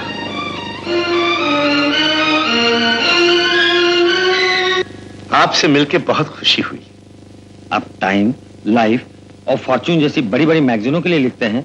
खुशी तो हमें भी आपसे मिलकर बेहद हुई है। अगर मैं हिंदुस्तानी भाषा का प्रयोग करूं तो टाइम वक्त को कहते हैं, लाइफ जिंदगी को और फॉर्च्यून किस्मत को। सच पूछिए तो इंसान क्या लिख सकता है जनाब? सिर्फ किस्मत ही वक्त के कागज पर जिंदगी की कहानी लिख सकती है। मैं आपकी खाकसारी की तारीफ करता हूँ। अजी मैं किस काबिल हूँ? तारीफ तो आपकी है। आपकी कुर्बानियों को कौन नहीं जानता। आप तो अपने इकलौते बेटे प्रेम को भी हिंदुस्तान पर कुर्बान करने के लिए तैयार हो गए थे, लेकिन एक पागल दिल जले की छुरी ने उसकी जिंदगी की डोर बीच में ही काट दी। मैं चाहता हूं कि आपके इंटरव्यू के साथ साथ आपके बहादुर बेटे की तस्वीर भी सारी दुनिया के अखबारों में छापी जाए। आपके पास उसकी तस्वीर तो होगी? जी हाँ, जरूर। आइए, तशरीफ लाइए।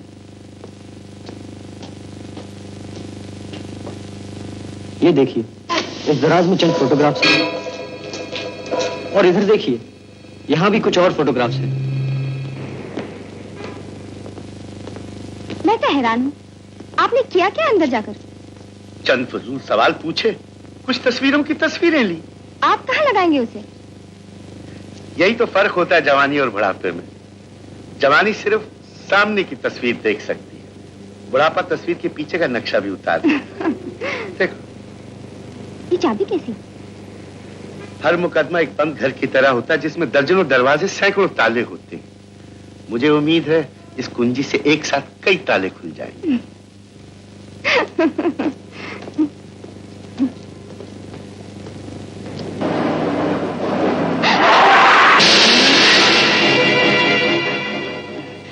ये तो हमारी जान लेना चाहता है। चाबी कीमती मालूम होती है।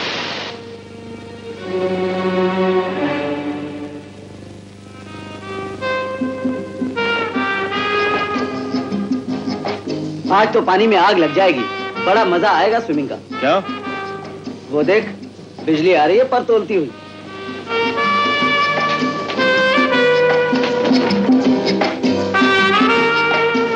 अरे ये तो वही है। वही कौन? इसके लिए एक मर चुका है, दूसरा मरने जा रहा है और तीसरा मरने के लिए तैयार है।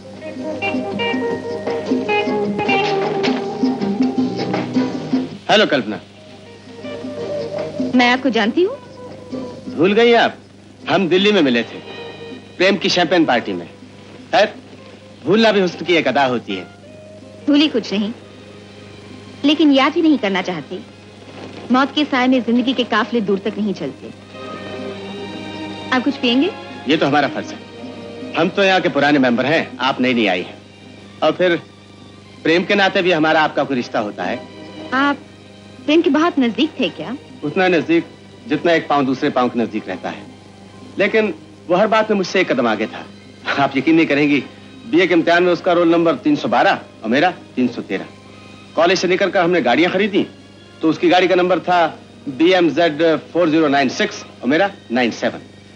और उसके बाद टेलीफोन लगा तो उसमें भी एक नंबर का फर्क। अब ऐसी कितनी ही बातें बता। सर, ये रही आपके लॉकर की चाबी। किस्मत का एक और मजाक देखिए, हम दोनों ने इस क्लब में आकर 2 लाख कर लिए। फिर वही एक नंबर का चक्कर, हमारा नंबर 303 और उसका नंबर 302।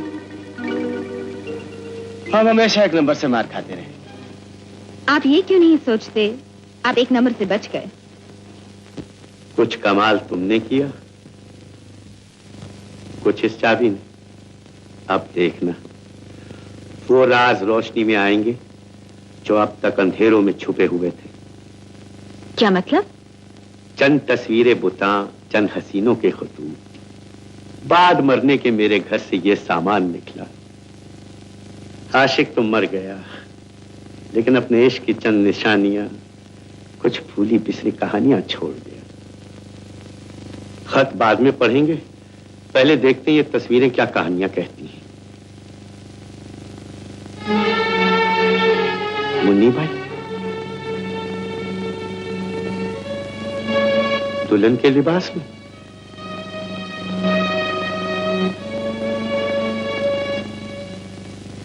मुन्नी भाई, आप? तुमसे एक सवाल पूछना है। जरूर।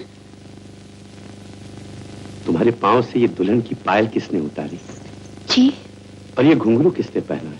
वकील साहब। याद है, मैंने तुम्हें एक मुकदमे से बचाया था। और फीस भी नहीं ली थी, कहा था वसूल कर लूंगा। उसी वसूली के लिए तो आया हूं तुम्हारे पास। इस सवाल का जवाब उस मुकदमे की फीस है।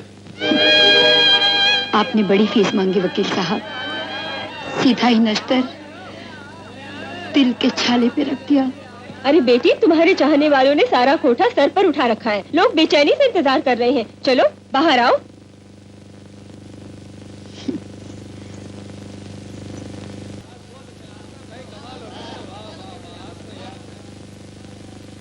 वकील साहब, अब भी कुछ पूछना बाकी रह गया है? सिर्फ एक सवाल और। दुल्हन से तवाइफ तक का सफर तुमने कितने दिनों में तय किया? सिर्फ चंद महीनों में। मुझे मालूम नहीं था कि रईस की जिंदगी एक गुलदान की तरह होती है, जिसमें हर रात वो नए फूल सजाता है।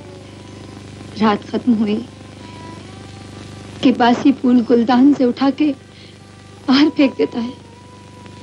और उसकी जगह दूसरा फूल कौन सा सजाया गया गुलदान में? Yes sir, what can I do for you? माफ कीजिएगा, मैं इनसे मिलना चाहता हूँ। क्या ये इसी होटल में रहती है?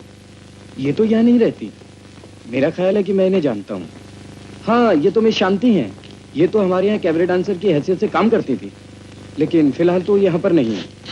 आजकल कहाँ रहती हैं? आप कुछ बता सकते हैं? जी, जाते वक्त वो अपना पता छोड़ गई थी ताकि हम उनके खत भेज सकें। ये देखिए, शायद आपका कुछ काम बन जाए। Miss Shanti, care of Jaywant shipping corporation.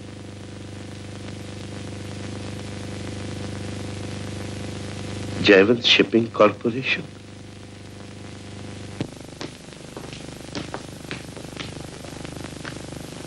कुछ पता चला? शांति यहां भी नहीं मिली, लेकिन इतना पता चला आजकल वो होटल एल प्लाजो में है। L palazzo?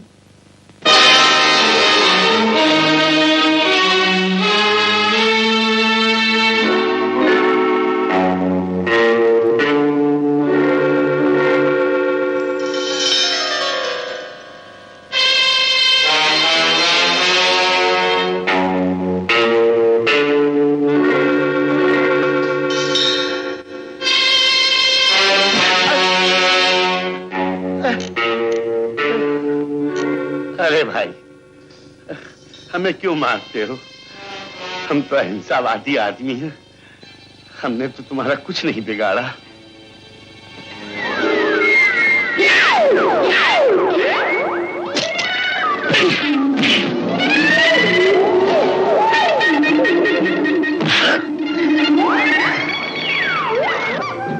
अरे भाई, हम तो कोर्ट कचहरी में लड़ने वालों में से हैं।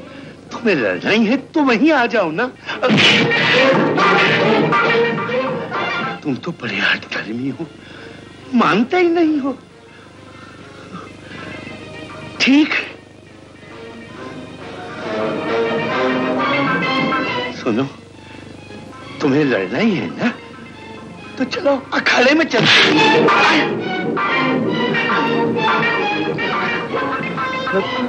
बॉक्सिंग का शौक है तुम्हें, तो ठीक है, चलो स्टेडियम चलते हैं।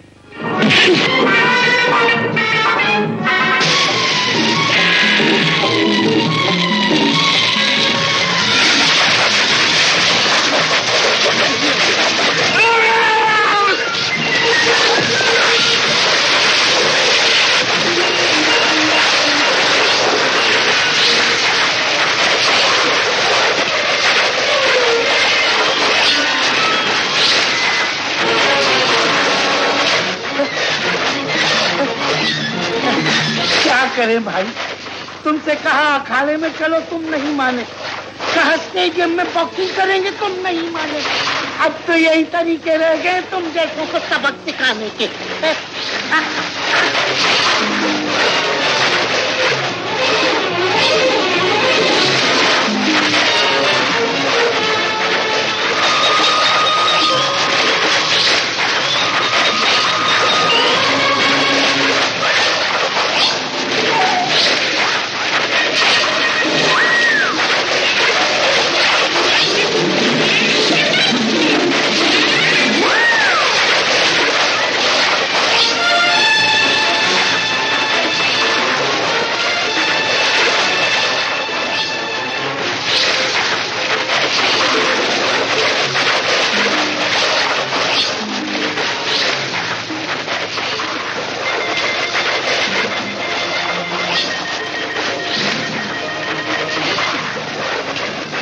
बड़े कह गए हैं पानी में बहुत ताकत है भाई, क्षमा करना है।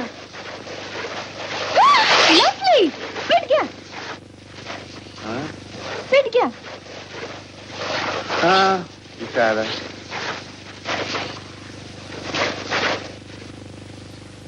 लेकिन ये सब क्यों?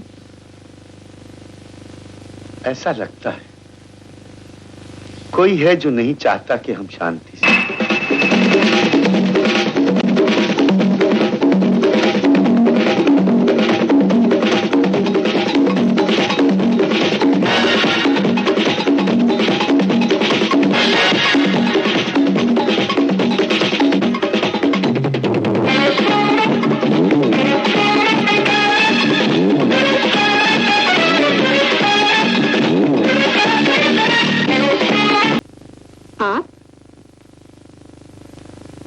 जी, मैं एक वकील हूँ। तो आप यहाँ किसकी वकालत करने आए हैं? जिसकी अदालत में कर रहा हूँ। शहर में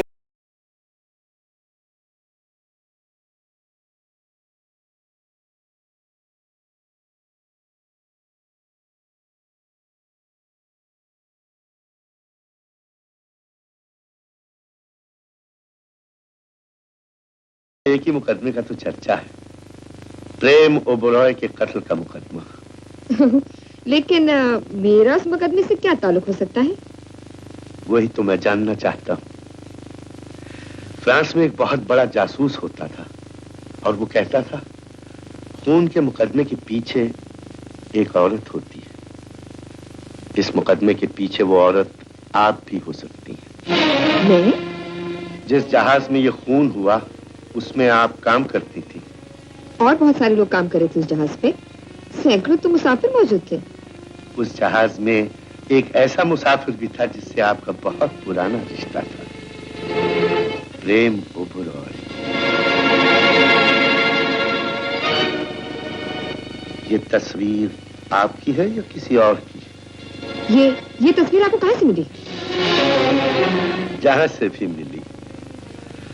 प्रेम ओबरॉय की जिंदगी एक मीना बाजार थी और इस मीना बाजार में आपकी एक खास जगह थी और ये जगह आपसे छिन रही थी। एक हारी हुई औरत के दिल में कत्ल का बीज बहुत जल्दी उगता है। आपको अपनी कहानी सुनानी होगी। ये मैं आप पे छोड़ता हूं। ये कहानी आप यहां सुनाएंगी या कोर्ट में?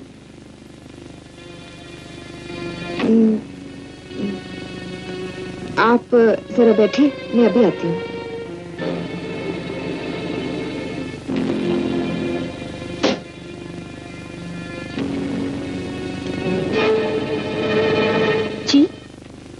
आप किसी का इंतजार कर रहे हैं? जी, शांति जी का। वो तो चली गई घर। घर चली गई?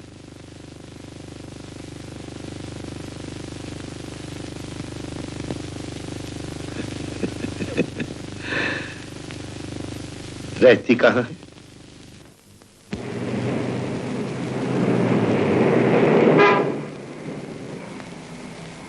ये क्या हो रहा है?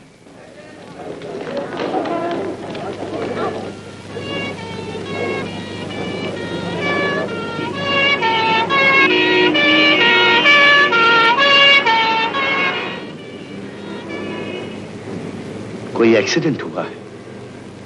आओ। क्या हुआ है? क्या हुआ है?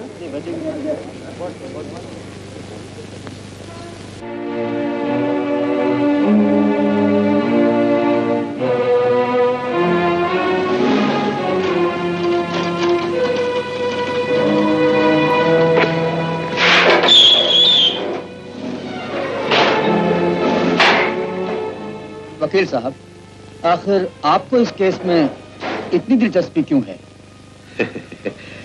जिस तरह एक डॉक्टर को अपने मरीज में दिलचस्पी होती है, इंस्पेक्टर को अपने मुजरिम में, उसी तरह ये मरीज भी मेरे लिए बहुत अहमियत रखता है।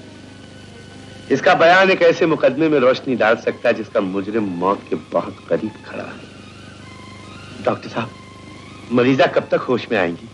इस वक्त तो कुछ नहीं कह सकता। डॉक्टर साहब, मरीज का होश में आना बहुत जरूरी है। उसके एक बयान पर कई जानों का दारोमदार है। डॉक्टर के लिए जो मरीज सामने पड़ा होता है, उसकी जान की कीमत सब जानों से ज्यादा होती है। मैं समझता हूं डॉक्टर साहब। अगर मरीज होश में आ जाए और कुछ कहे तो उसका बयान जरूर दर्ज कर लीजिएगा। आप? जी मैं सत्य प्रकाश माथुर, एक मामूली वकील हूं। ये बयान मेरे लिए बहुत जरूरी है। योर ऑनर, मुझे रात के घने अंधेरे में सूरज की पहली किरण का इंतजार था। मुझे उस उजाले की उम्मीद थी जिसमें यह मुकदमा एक नया रूप, एक नई शक्ल इख्तियार कर सके। मैं अदालत के सामने दो गवाह पेश करना चाहता हूं। एक गवाह तो इस वक्त भी इस अदालत में मौजूद है। मैं दरख्वास्त करूंगा कि स्टुअर्ट सुरेश तलवार को गवाहों के कटहरे में फौरन खड़ा होने का हुक्म दिया जाए।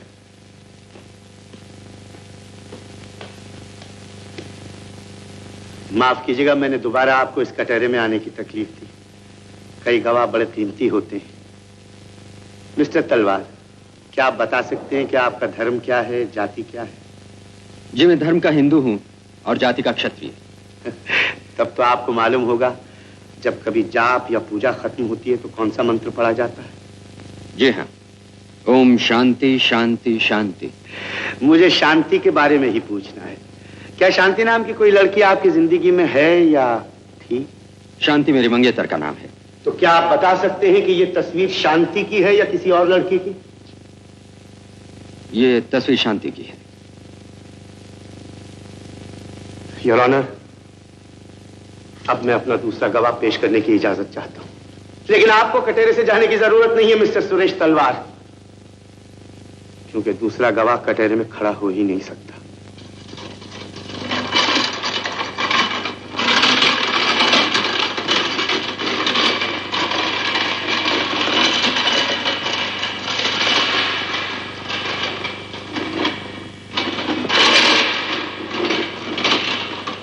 और आपको रीडर साहब गीता लाने की जरूरत नहीं। गीता पे हाथ रखकर बयान देने की उन्हें जरूरत होती है जो जिंदा होते हैं और जिंदा रहना चाहते हैं। शायद इसीलिए वो कभी कभी झूठ भी बोल सकते हैं, मगर जो अपनी जान पर खेल जाते हैं योर ऑनर, वो मरते हुए झूठे बयान नहीं देते।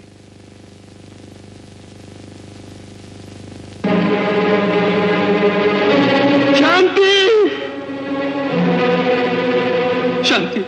शांति शांति, तुमने क्या किया? शांति, मैं अदालत से दरखास्त करूंगा कि मिस्टर सुरेश तलवार को कटहरे में रहने का हुक्म दिया जाए, क्योंकि इनकी शहादत और मेरी जिद अभी तक खत्म नहीं हुई है योर ऑनर। शांति शांति, आपके दिल में जरा भी रहम नहीं, जरा भी तरस नहीं है। मेरी मंगेतर की लाश पड़ी और मैं उसे छू नहीं सकता, मैं उसके करीब नहीं रह सकता। इसके लिए आपको बहुत वक्त मिलेगा। पहले मेरे सवालों का जवाब दीजिए। आप में और आपकी मंगेतर में, जो इस वक्त एक लाश की शक्ल में यहां मौजूद है, कल इस मुकदमे के बारे में कुछ बातचीत नहीं हुई? नहीं नहीं नहीं। आपकी शांति मर गई है मिस्टर तलवार, मगर वो अब भी अपनी बंद आंखों से आपको देख रही है और अपनी बेजुबानी से आपसे कह रही है कि जो सामने मुलजिमों को कटहरे में बैठा है उसे आईना मान लीजिए और देखिए उसमें अपनी सूरत। आपको उसमें खौफनाक कातिल या एक भयानक खूनी का चेहरा नजर आएगा, किसी मर्द का चेहरा नहीं नजर आएगा। मिस्टर तलवार, आपकी शांति आपसे पूछ रही है, आपके खून की प्यास कब बुझेगी? कितनी जानें और लेंगे आप? प्रेम पहले ही आपकी छुरी का शिकार हो गया था। आपका दूसरा कारनामा शांति की लाश की सूरत में यह पड़ा है, और तीसरा वो सामने मौजूद है, मौत के अंधे कुएं के मुंडेर पे खड़ा हो। हर आदमी के अंदर एक जेल भी होती है, एक अदालत भी होती है। जेल में मुजरिम रहता है और अदालत में एक जज बैठता है। अब मैं कोर्ट की इजाजत से मरते वक्त शांति ने जो पुलिस को बयान दिया था वो सुनाना चाहता हूं।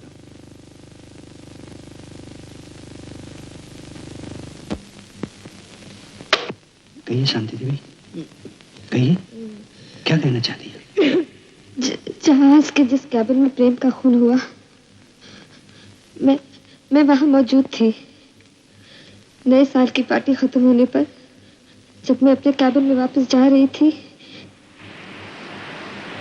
तो मैंने प्रेम को देखा।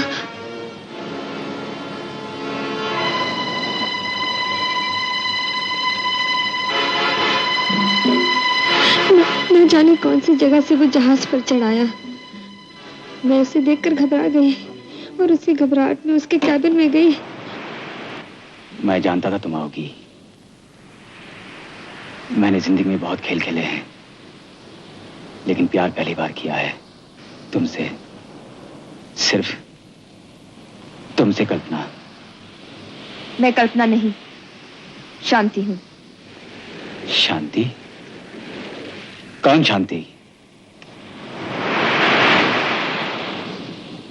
तो तुम ये भी भूल गए हो कि शांति कौन थी?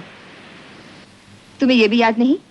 तुमने इन आंखों को शराब के प्याले कहा था, इन होंठों को गुलाब की पंखड़ियां, और मेरे जिस्म को अपनी जिंदगी का मजमून। शांति, आज जो जिंदगी का मजमून होता है वो कल अखबार में छपी हुई पुरानी बासी खबर बन जाता है।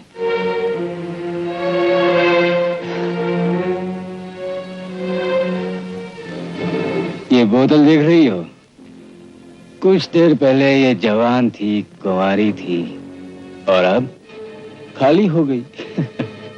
और कल सवेरे कबाड़ी के दुकान पे बिकने चली जाएगी। तुम भी ऐसे ही एक बोतल हो। अब क्या लेने आई हो? वो सामने जो एल्बम पड़ी है उसमें मेरी भी एक तस्वीर लगी हुई है। मुझे मेरी तस्वीर वापस कर दो, मुझ पे बहुत बड़ा एहसान होगा।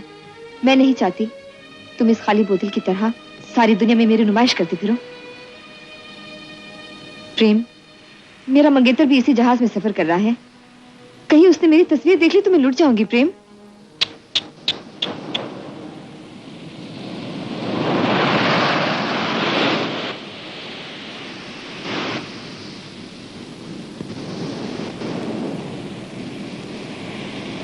हम तुम्हें लुटने नहीं देंगे।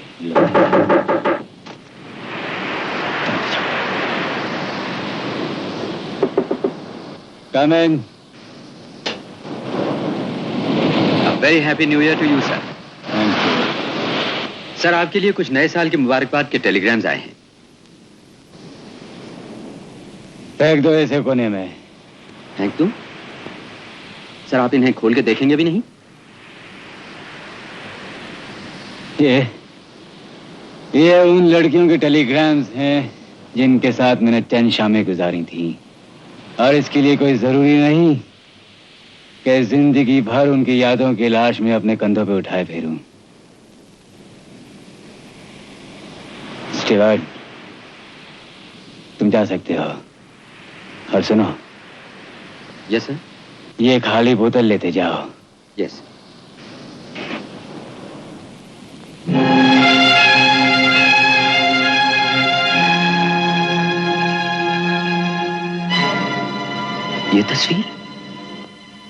ये तस्वीर आपके पास कैसे आई? तस्वीर? हाँ?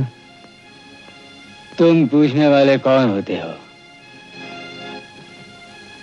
एक मामूली स्टीवर्ड। ये मेरी मंगेतर की तस्वीर है। मंगेतर?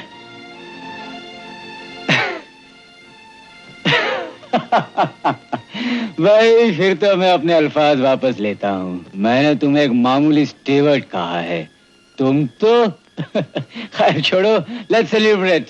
शराब पीते हैं। हाँ,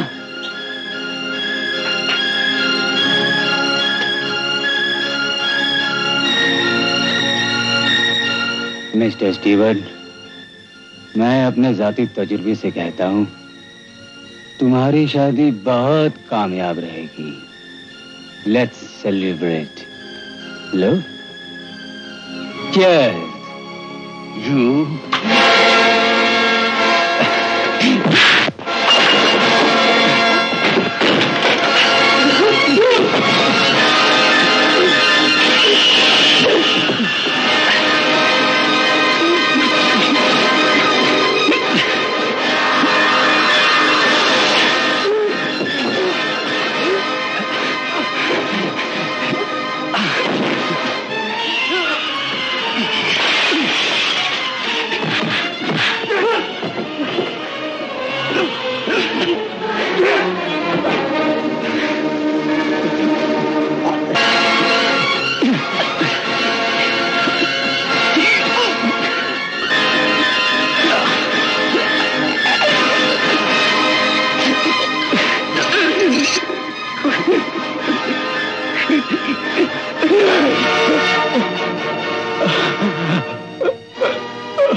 शांति मुजरिम सुरेश को पुकारती पुकारती हमेशा के लिए खामोश हो गई।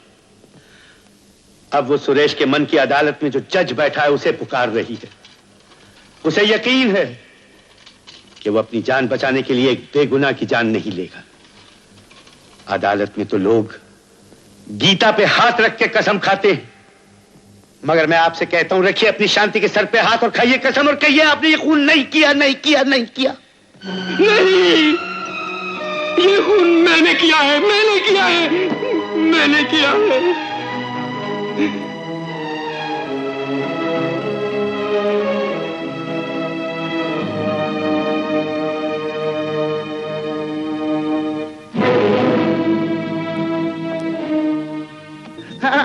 जीते रहो, अंदर आओ, अंदर आओ।